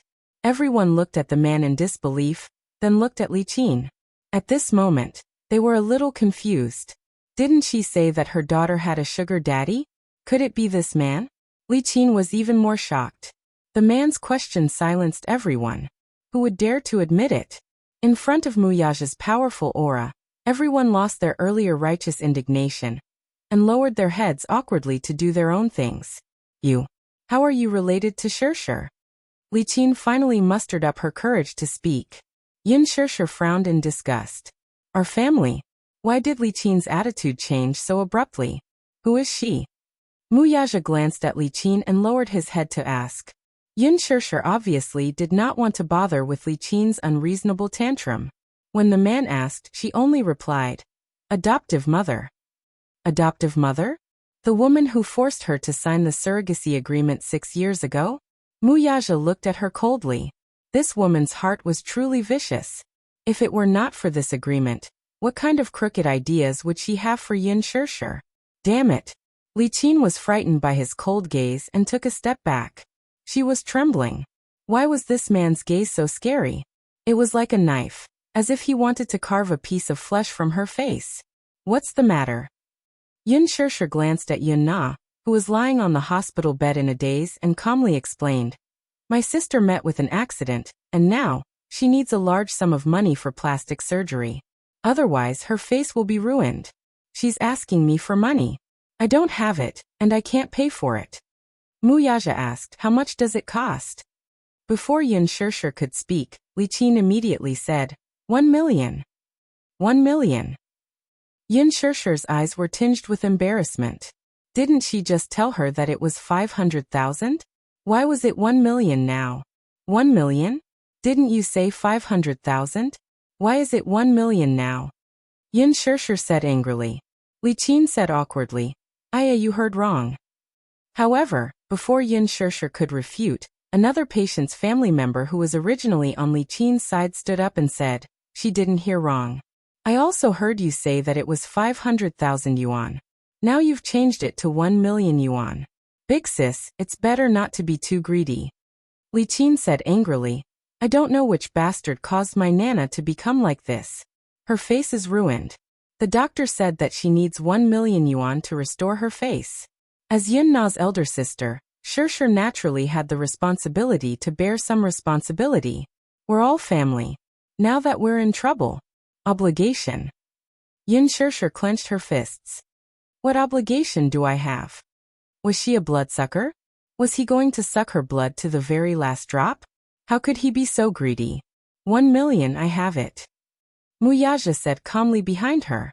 His casual words caused everyone in the ward to widen their eyes in shock. 1 million, he could easily open his mouth. Who was this man? Could it be that he was a billionaire? Li Qin's eyes lit up. She almost blurted out. That's great. My Nana's face can be saved. Who exactly was this man? How could he be so rich? That's right. The remuneration on the contract alone was a few million yuan. After she gave birth to the child, the employer paid another considerable sum. Chapter 259. Li Qin smiled and asked, Shirshir, how should I address this gentleman? Why aren't you asking him to sit down? Muyaja watched her every move expressionlessly and did not make a move. He said that he had the money, but he did not say that he would fork out the money. Li Qin felt a little awkward, and could only look at Yin Shirshir. Shirshir, how should I address this gentleman? Mu. Chairman Mu. On the hospital bed, Yun Na spoke timidly, looking nervous. Li Qin's eyes widened. Nana, you know him? Yes. Mom, he's the CEO of Dishing Financial Group, Chairman Mu. Li Qin's face turned pale at the mention of this title. Muyaja, the CEO of Mu Financial Group? Everyone knew that the Mu family was the wealthiest family in the capital. Oh my god, this man was the CEO of Mu Group. Ah, sure. Why didn't you tell me about such a big matter? When did you and young Master Mu? Anyone could tell that Li Qin was gnashing her teeth in hatred when she said this, but she still had to maintain a smile. Then sure, you should pay more attention to your sister's matter. 1 million? That's a lot. I don't have that much. Yin Shishir rejected without hesitation. Suddenly she added coldly, please get this straight. Even if I had the money, I wouldn't fork it out. Li Qin's face stiffened. She almost lost her temper when she heard her refusal. However, Mu Yaja was present. She could only suppress her anger and turn to him for help. Mr. Mu Yaja, you see Nana is Shishir's sister. We're in a pinch now. What do you think about this 1 million? Mu Yaja did not even look at her. He lowered his head and asked Yin Shishir, what do you think? He was obviously asking for her opinion. There was no doubt about the doting look on his face. It was obvious that as long as Yin Shishir agreed, this 1 million was just a string of numbers to him. Li Qin looked at Yin Shishir expectantly, only to hear her say indifferently, you think of a way yourself. I can't help you. Why can't you help me? Li Qin was so anxious that her eyes were red. Isn't young Master Mu here? How rich is the Mu Group? 1 million is nothing to young Master Mu, isn't it? Even Mu Yaja couldn't help but frown at his undisguised ambition. The other people in the ward sighed, as if they had seen through Li Qin's character.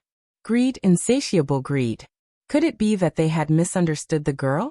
For a moment everyone felt extremely guilty. Yin Shishir flew into a rage out of humiliation at her words. What was this? Was she forcing her to beg with her? Li Qin cried out in agitation. Shishir, are you really going to leave him to die? Do you want your father to kneel down and beg you? Yin Shishir was infuriated. Li Qin was using yin yeching to threaten her. I'm leaving him to die? Yin Shishir suddenly raised her chin and stared coldly into her eyes. She retorted word by word. She's your child, not mine. You're the one who taught her, not me. Why do I always have to clean up her mess? Yes, I was adopted by you, but am I your slave? Am I supposed to risk my life for you? How long are you going to use me? Isn't it enough? Haven't I been harmed by you enough? Li Qin was stunned. Everyone held their breaths. Chapter 260. Yin Shishir held her aching forehead and said solemnly, if I had such a daughter, I'd feel ashamed. You play the role of a loving mother in front of everyone, but have you ever truly cared about me? Even if I'm your biological daughter, you don't seem to care much about me. Do you know that she's gambling outside? Do you know that she's taking drugs outside? Yes, I'm her elder sister. That's why I'm always the one cleaning up after her mess. Have you ever cared? Have you ever asked? Her enemies came to my door to collect debts, and I lost my job. I even had to pay off her debts with my hard-earned savings. What else do you want? Mom, are you a vampire? Will you only stop when you suck my blood dry? Li Qin's face flushed red at her words. Mu Yaja was slightly startled. He could not help but recall the day when he bumped into her.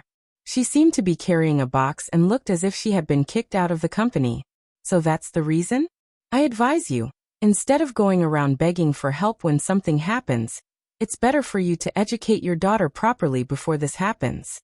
Today she's disfigured, but what about tomorrow? Trouble comes from the mouth. Why do I have to bear the consequences for her every time something happens? Why should I? After a pause, she continued, I don't have time to waste with you. Yu is still waiting for me. If you stop me again, I won't go easy on you. With that, Yin Shishir turned around and was about to leave when she bumped into Yin Yeching, who was standing at the same spot with the bill in his hand. Dad. Yin Shishir was stunned. She did not know how long he had been standing outside the door, and how much of her words he had heard. Shishir, is this true? He asked in a daze.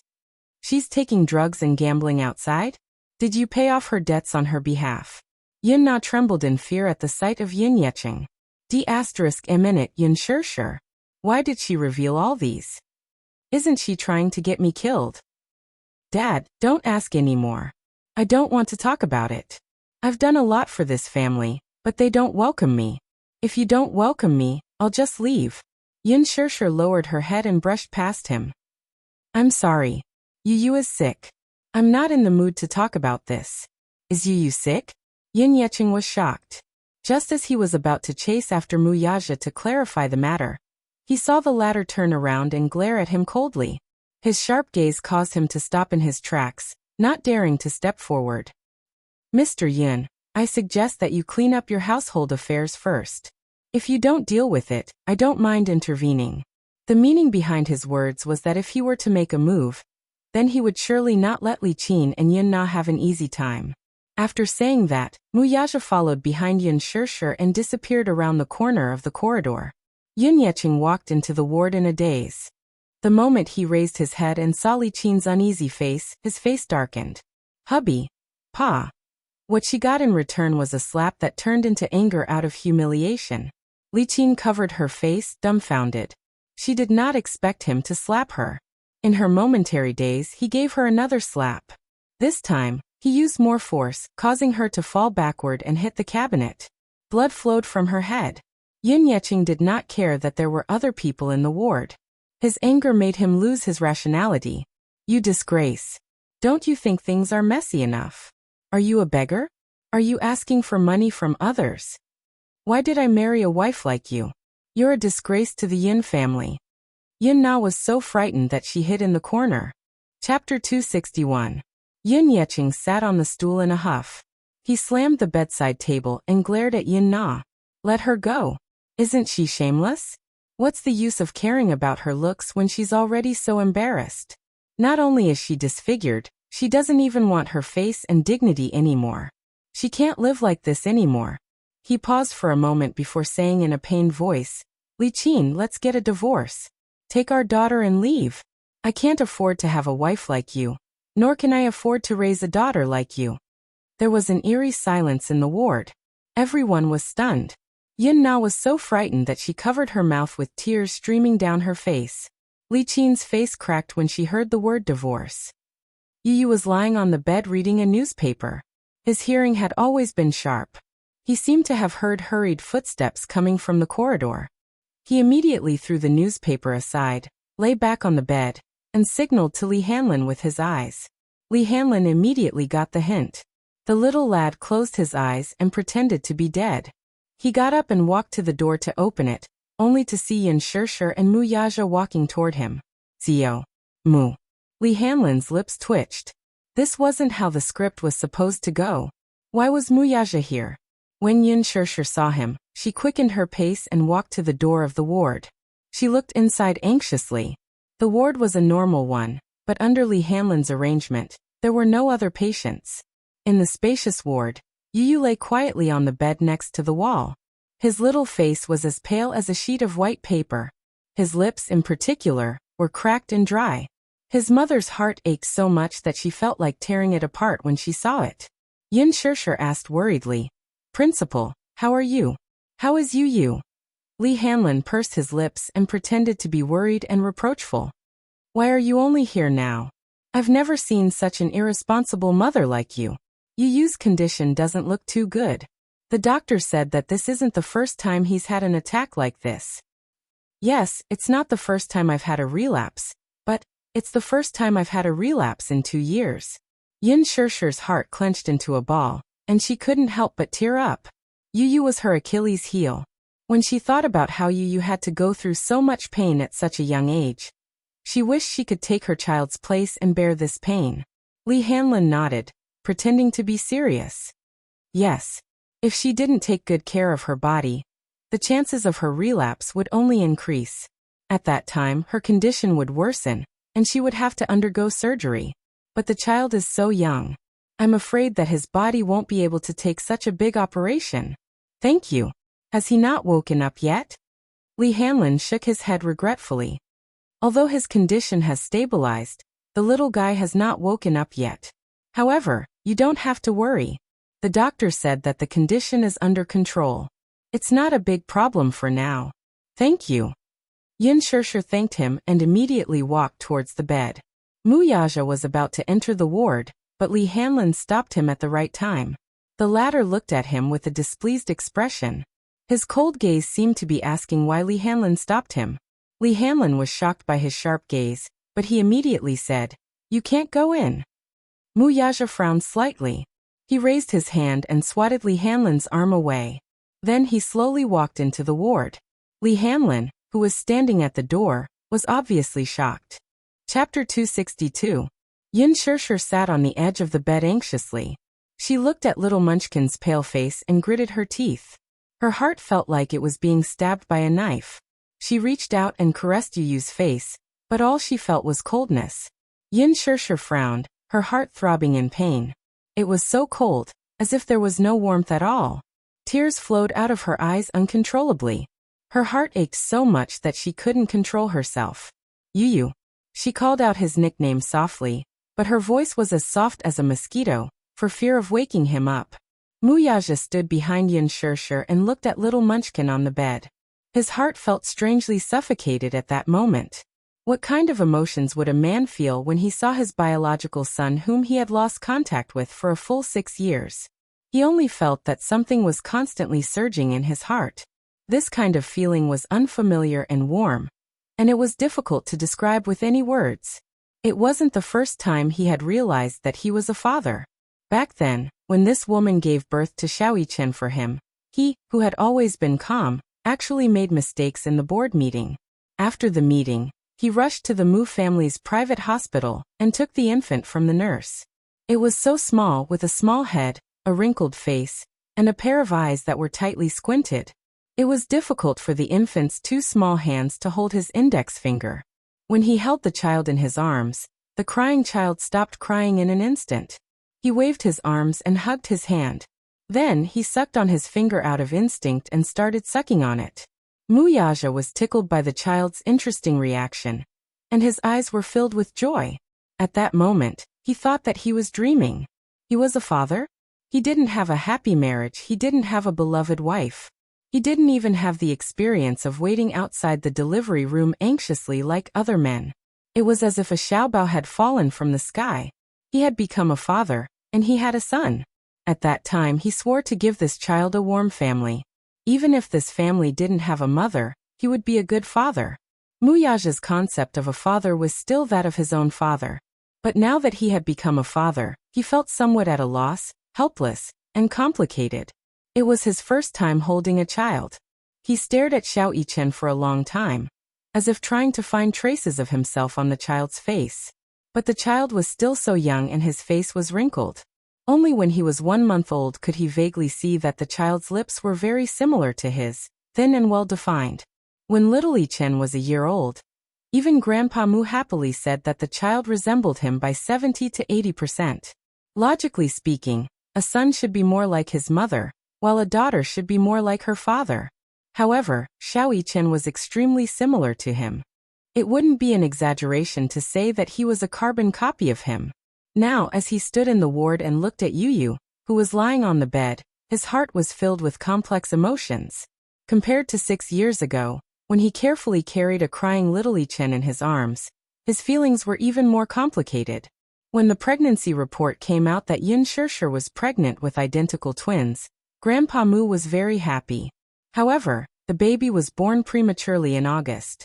He found out that his younger brother was not breathing when he was born and had died prematurely. He didn't even see the child with his own eyes, but he knew that the hospital had already taken care of the child's funeral. He was afraid that Grandpa Mu would be reminded of the past, so he didn't pursue the matter further. Chapter 263. Before he had met this child, especially when this child, whom he had never met before, had asked him to stay away from his mommy through the phone, he had only found it amusing and amusing. How capable could a child be? He had coldly warned him not to bully his mommy again, or else he would be irreconcilable with him. At that time he had only admired this child. He was arrogant, courageous, and had inherited his bloodline of decisiveness. Even his tone was 100% similar to his. However, when he saw this child with his own eyes, his heart ached. This child and Xiaoyichen were twins. He could not help but sigh at the divine and miraculous nature of the Creator. Unlike other twins, this child's facial features and face were exactly the same. If the two of them wore the same clothes and stood next to each other without any expression, he would not even be able to tell who was who. However, upon closer inspection, there were some subtle differences. Xiaoyichen's eyes were more like his. They were deep and ethereal, with long and narrow eyes.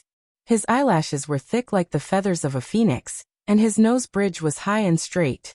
The tip of his nose was upturned, forming an arrogant arc. However, the casual gentleness between his eyebrows reminded him of Yin Shirshir. His small mouth, the outline of his face, and the color of his lips were like hers. Yu Yu's eyes, on the other hand, were a little more like hers. The black and white were distinct. His jet-black pupils were watery, as if they were hiding a beautiful starry night. They were like pitch black and translucent agate stones. His nose bridge was high and straight like his, while his lips were pink and tender, moist and glossy like hers. Xiaoyichen had always been well developed, and his height had shot up very quickly. Although he was only 6 years old, when he stood next to him, he was as tall as his waist. His delicate face was rosy and healthy, and his cheeks were chubby with a little baby fat. He could not help but want to kiss them. On the other hand, Yu Yu was a little on the skinny side. Yin Shirshir had always been very attentive when it came to nutrition, but perhaps the child did not absorb it well, for his height could keep up with his growth, but there was not much meat on his body. He was thin and small.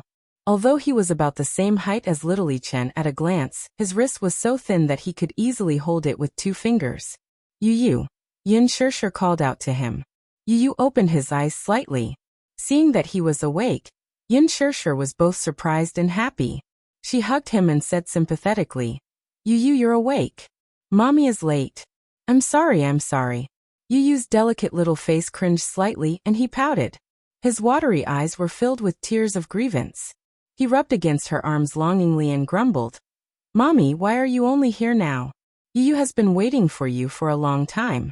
Yu Yu thought that Mommy didn't want Yu Yu anymore. Sob. Yu Yu hugged Yin Shirshir's neck with his little hands and rested his head on her shoulder in satisfaction. He rubbed against her like a kitten, greedily enjoying the warmth in her arms. However, when he suddenly opened his eyes and saw the man standing by the bed, his soft smile froze on his lips. Muyaja's footsteps were very light. He stood at the head of the bed for a long time and quietly sized him up without making a sound. However, when Yu Yu opened his eyes and saw the man by the bed, his face turned cold and gloomy with his back facing Yin Shirshir. Chapter 264. It's him? Why is he here? He had thought that his mommy had come alone. Why did she bring this man along? Yu Yu's expression tensed up. His thin lips formed a stiff line as he felt displeased. This was the first time Yin Tianyu looked at this man up close. The first time he saw his biological father was in a financial magazine. Initially, he thought that the photo had been edited. Otherwise, how could there be such a perfect man in this world? He was handsome, mature, and had an extraordinary temperament. Especially that cold and resolute face. Even though it was a cold photo, people couldn't help but be intimidated by it. The last time he saw him was at a gala. He clearly saw this man's handsome features and tall figure. It turned out that this perfect man existed in reality, too. At this moment, the father and son were facing each other. He looked at the little lad, and the latter sized him up with an appraising gaze. His eyes gradually filled with disbelief. He was an outstanding man. He was also a domineering man. He should be like him, a very possessive man. An extremely powerful aura emanated from his body. Wherever he went, the aura emanating from his body would spread to every corner. This was his biological father. When he was young, he did not have a father. When he saw other children with fathers, he was envious and confused. Why was it that when other children were a family of 3, their left hand holding mommies and right hand holding daddies, his right hand was empty? He often saw other children sitting on their father's shoulders. Every time he saw this scene, he was envious. His father was such a tall figure. It was as if, with him by his side, he had nothing to fear in this world. If there was a man of indomitable spirit in the family, he and mommy would not be looked down upon by others, much less be bullied, right? However, as he grew older, he began to resent his father's image. Why did daddy not want him and mommy anymore? He had asked his mommy a few times, but she had always evaded the question, and had never given him a proper answer. Gradually, he became indifferent to the concept of a father. If there was no man, he would become a man. He would protect his mommy at all costs and by hook or by crook. Perhaps in Li Hanlin's eyes, Yin Tianyu's maturity was not something an ordinary child could compare to. What he did not know was that Yu was only arming himself with his weak side and carefully hiding it. In front of Yin Shishir, he was a sensible, well-behaved, and extremely obedient boy. In front of Li Hanlin, he was black-bellied, steady, and extraordinarily charismatic. He did not need a father. He did not want to share his mommy's love with anyone else.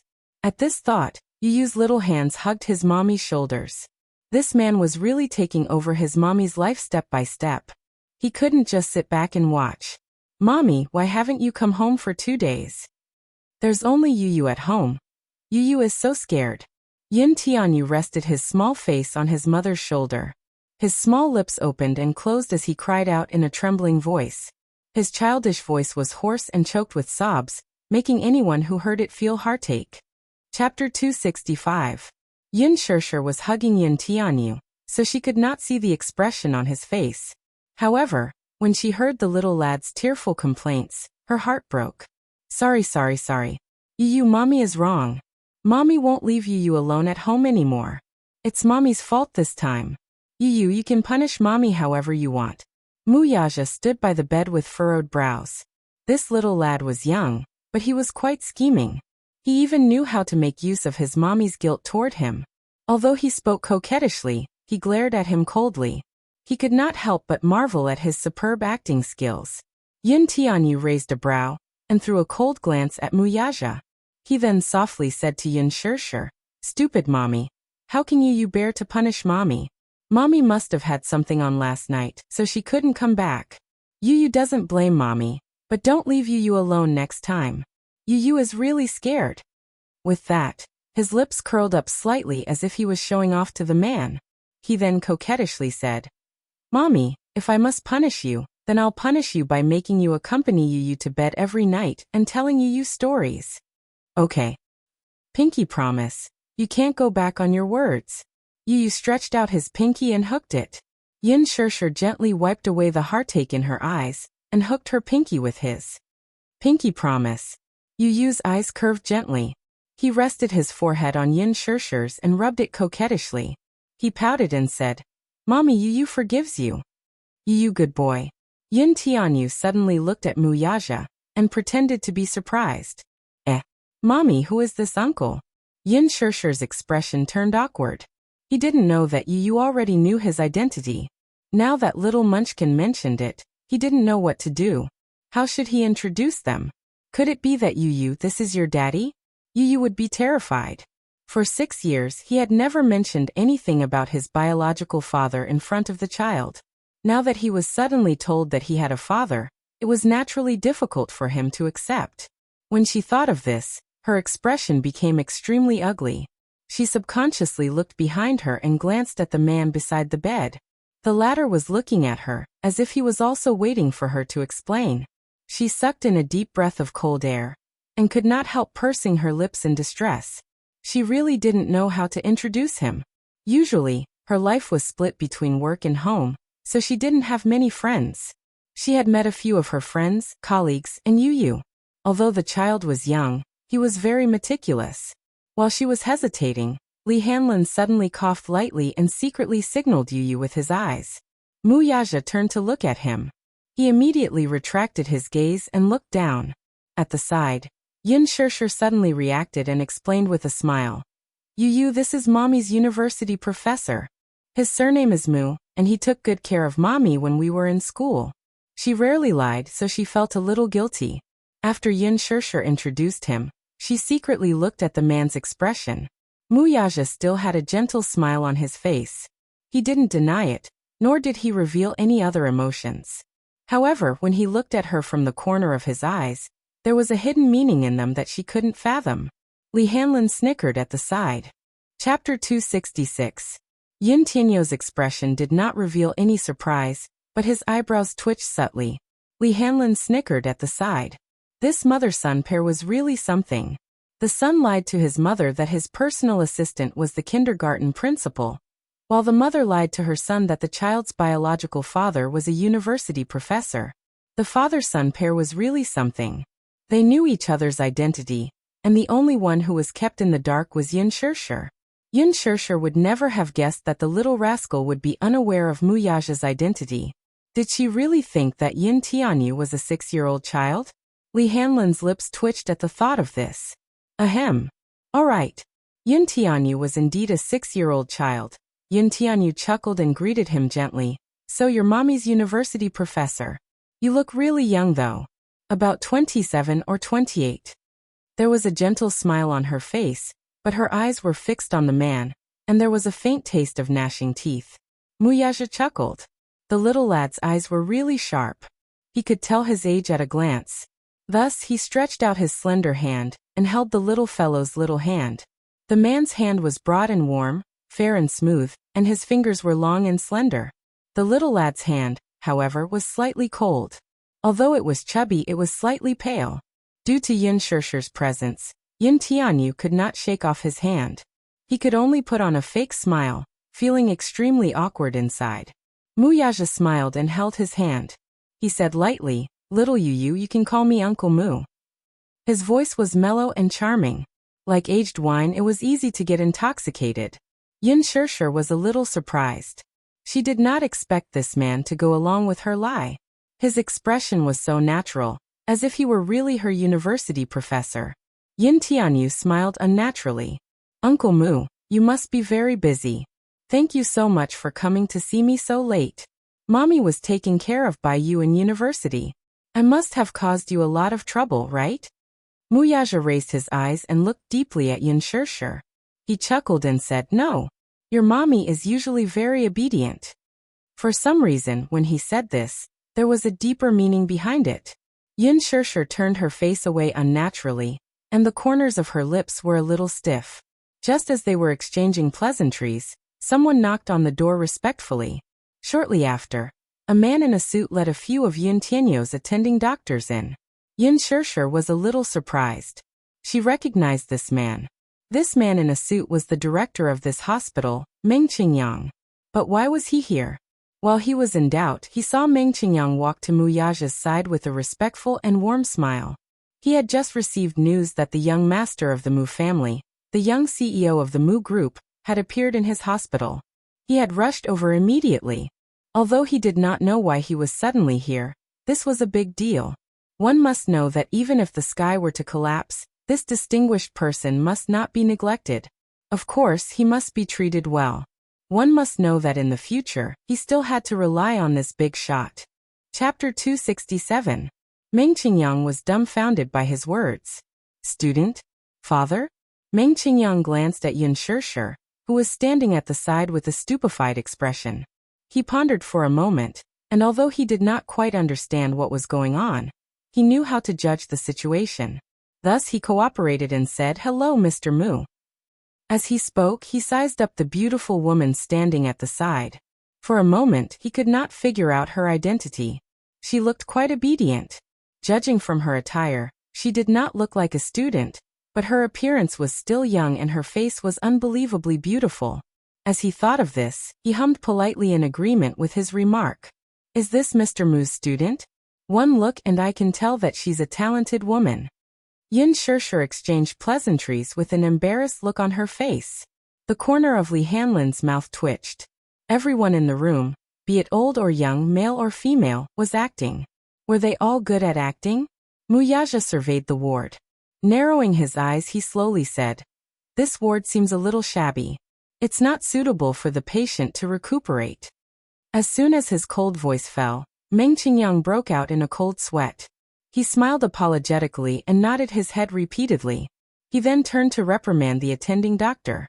Indeed, this ward was too shabby, but it could not be helped. Li Hanlin originally wanted to arrange a VIP ward for Yin Tianyu, but the latter was worried that his mother would be suspicious, so he arranged for the most ordinary ward. Thus, Li Hanlin paid for the ordinary ward. Meng Qingyang broke out in a cold sweat, and so did the attending doctor beside him. Before this, how could he have expected that the patient in this ward would be related to such a big shot? If he had known earlier, not to mention the ICU ward, even the only VIP ward in the inpatient department would be vacated for him. "Yes, I'll change this child's ward to the VIP ward right away." Yin Shirshir stared at them with her mouth agape. In her memory, This attending doctor was quite unreasonable and treated people coldly. In short, she did not have a good impression of him. However, when they saw the hospital director and several attending doctors beside him, who were usually serious in speech and manner, bowing in front of Wuxia, they could not help but secretly click their tongues. After exchanging some pleasantries, Meng Qingyang walked out of the ward. Meng Qingyang's eyebrows relaxed and his face relaxed. He secretly heaved a sigh of relief. After walking a little further, he turned around and asked Zhao Rui behind him, "Zhao Rui, let me ask you, who is the patient in that ward?" Background? Zhao Rui was confused. Nothing special. He's just an ordinary patient. Take special care of him in the future. Vacate that intensive care unit and let him stay there. Send me the best specialist and nutritionist. There can't be the slightest bit of negligence. Then he instructed meticulously. If the patient has any requests, as long as they are not too demanding, try your best to satisfy them. Why? Zhao Rui was puzzled. Meng Qingyang asked, "Do you know who the man sitting by the bed in the ward is?" Zhao Rui shook his head in confusion. Anyway, he has a big background. Not to mention you. Even I have to look at his face for a living. Chapter 268. Just thinking about it scared him. Anyway, Meng Qingyang left with a peace of mind after giving him detailed instructions. Zhao Rui did not know the inside story, but as a doctor, his duty was to take care of people's problems. This was his job, so he would not neglect it. After sitting in the ward for a while, Yu suddenly looked up at Yun Shirshir and said coquettishly, "Mommy, Yu is hungry. It's empty. Is it growling?" As he spoke, he pouted and silently flattened his little belly. His pair of innocent eyes blinked at her, looking very aggrieved. Yun Shirshir immediately asked gently, Yu, what do you want to eat? Mommy will go to the supermarket to buy it for you." There were many 24-hour convenience stores and cake shops near the hospital. It was very convenient to cross the road. But it's so late. Yu is really worried. Suddenly his eyes lit up. He clasped his hands together and said softly to Li Hanlin, "Principal, why don't you accompany my mommy?" Li Hanlin immediately understood and nodded. Yun Shirshir was a little embarrassed and declined. "No thank you. Yu, it's so late now. Why don't you let the principal go home early?" "It's okay. The principal has always been very kind. Mommy, you're so weak. What if a bad uncle kidnaps you in the middle of the night? Principal Li is very powerful. He can protect you. Yeah, it's not too late anyway. I'll accompany you to buy things, send you upstairs and go home. Don't worry about it. I like Yu very much. I already treat him as my own son." As soon as Li Hanlin finished speaking, he suddenly felt the sharp gaze of the man beside him, which was as sharp as a knife, on his face. Wuxia looked up and fixed his cold eyes on him. There was a hint of displeasure in his expression. It was as if he was questioning his words. "Treat him as your own son? If looks could kill, he would have been cut into pieces." Li Hanlin took out a handkerchief and wiped off the cold sweat on his forehead. This father and son were so alike.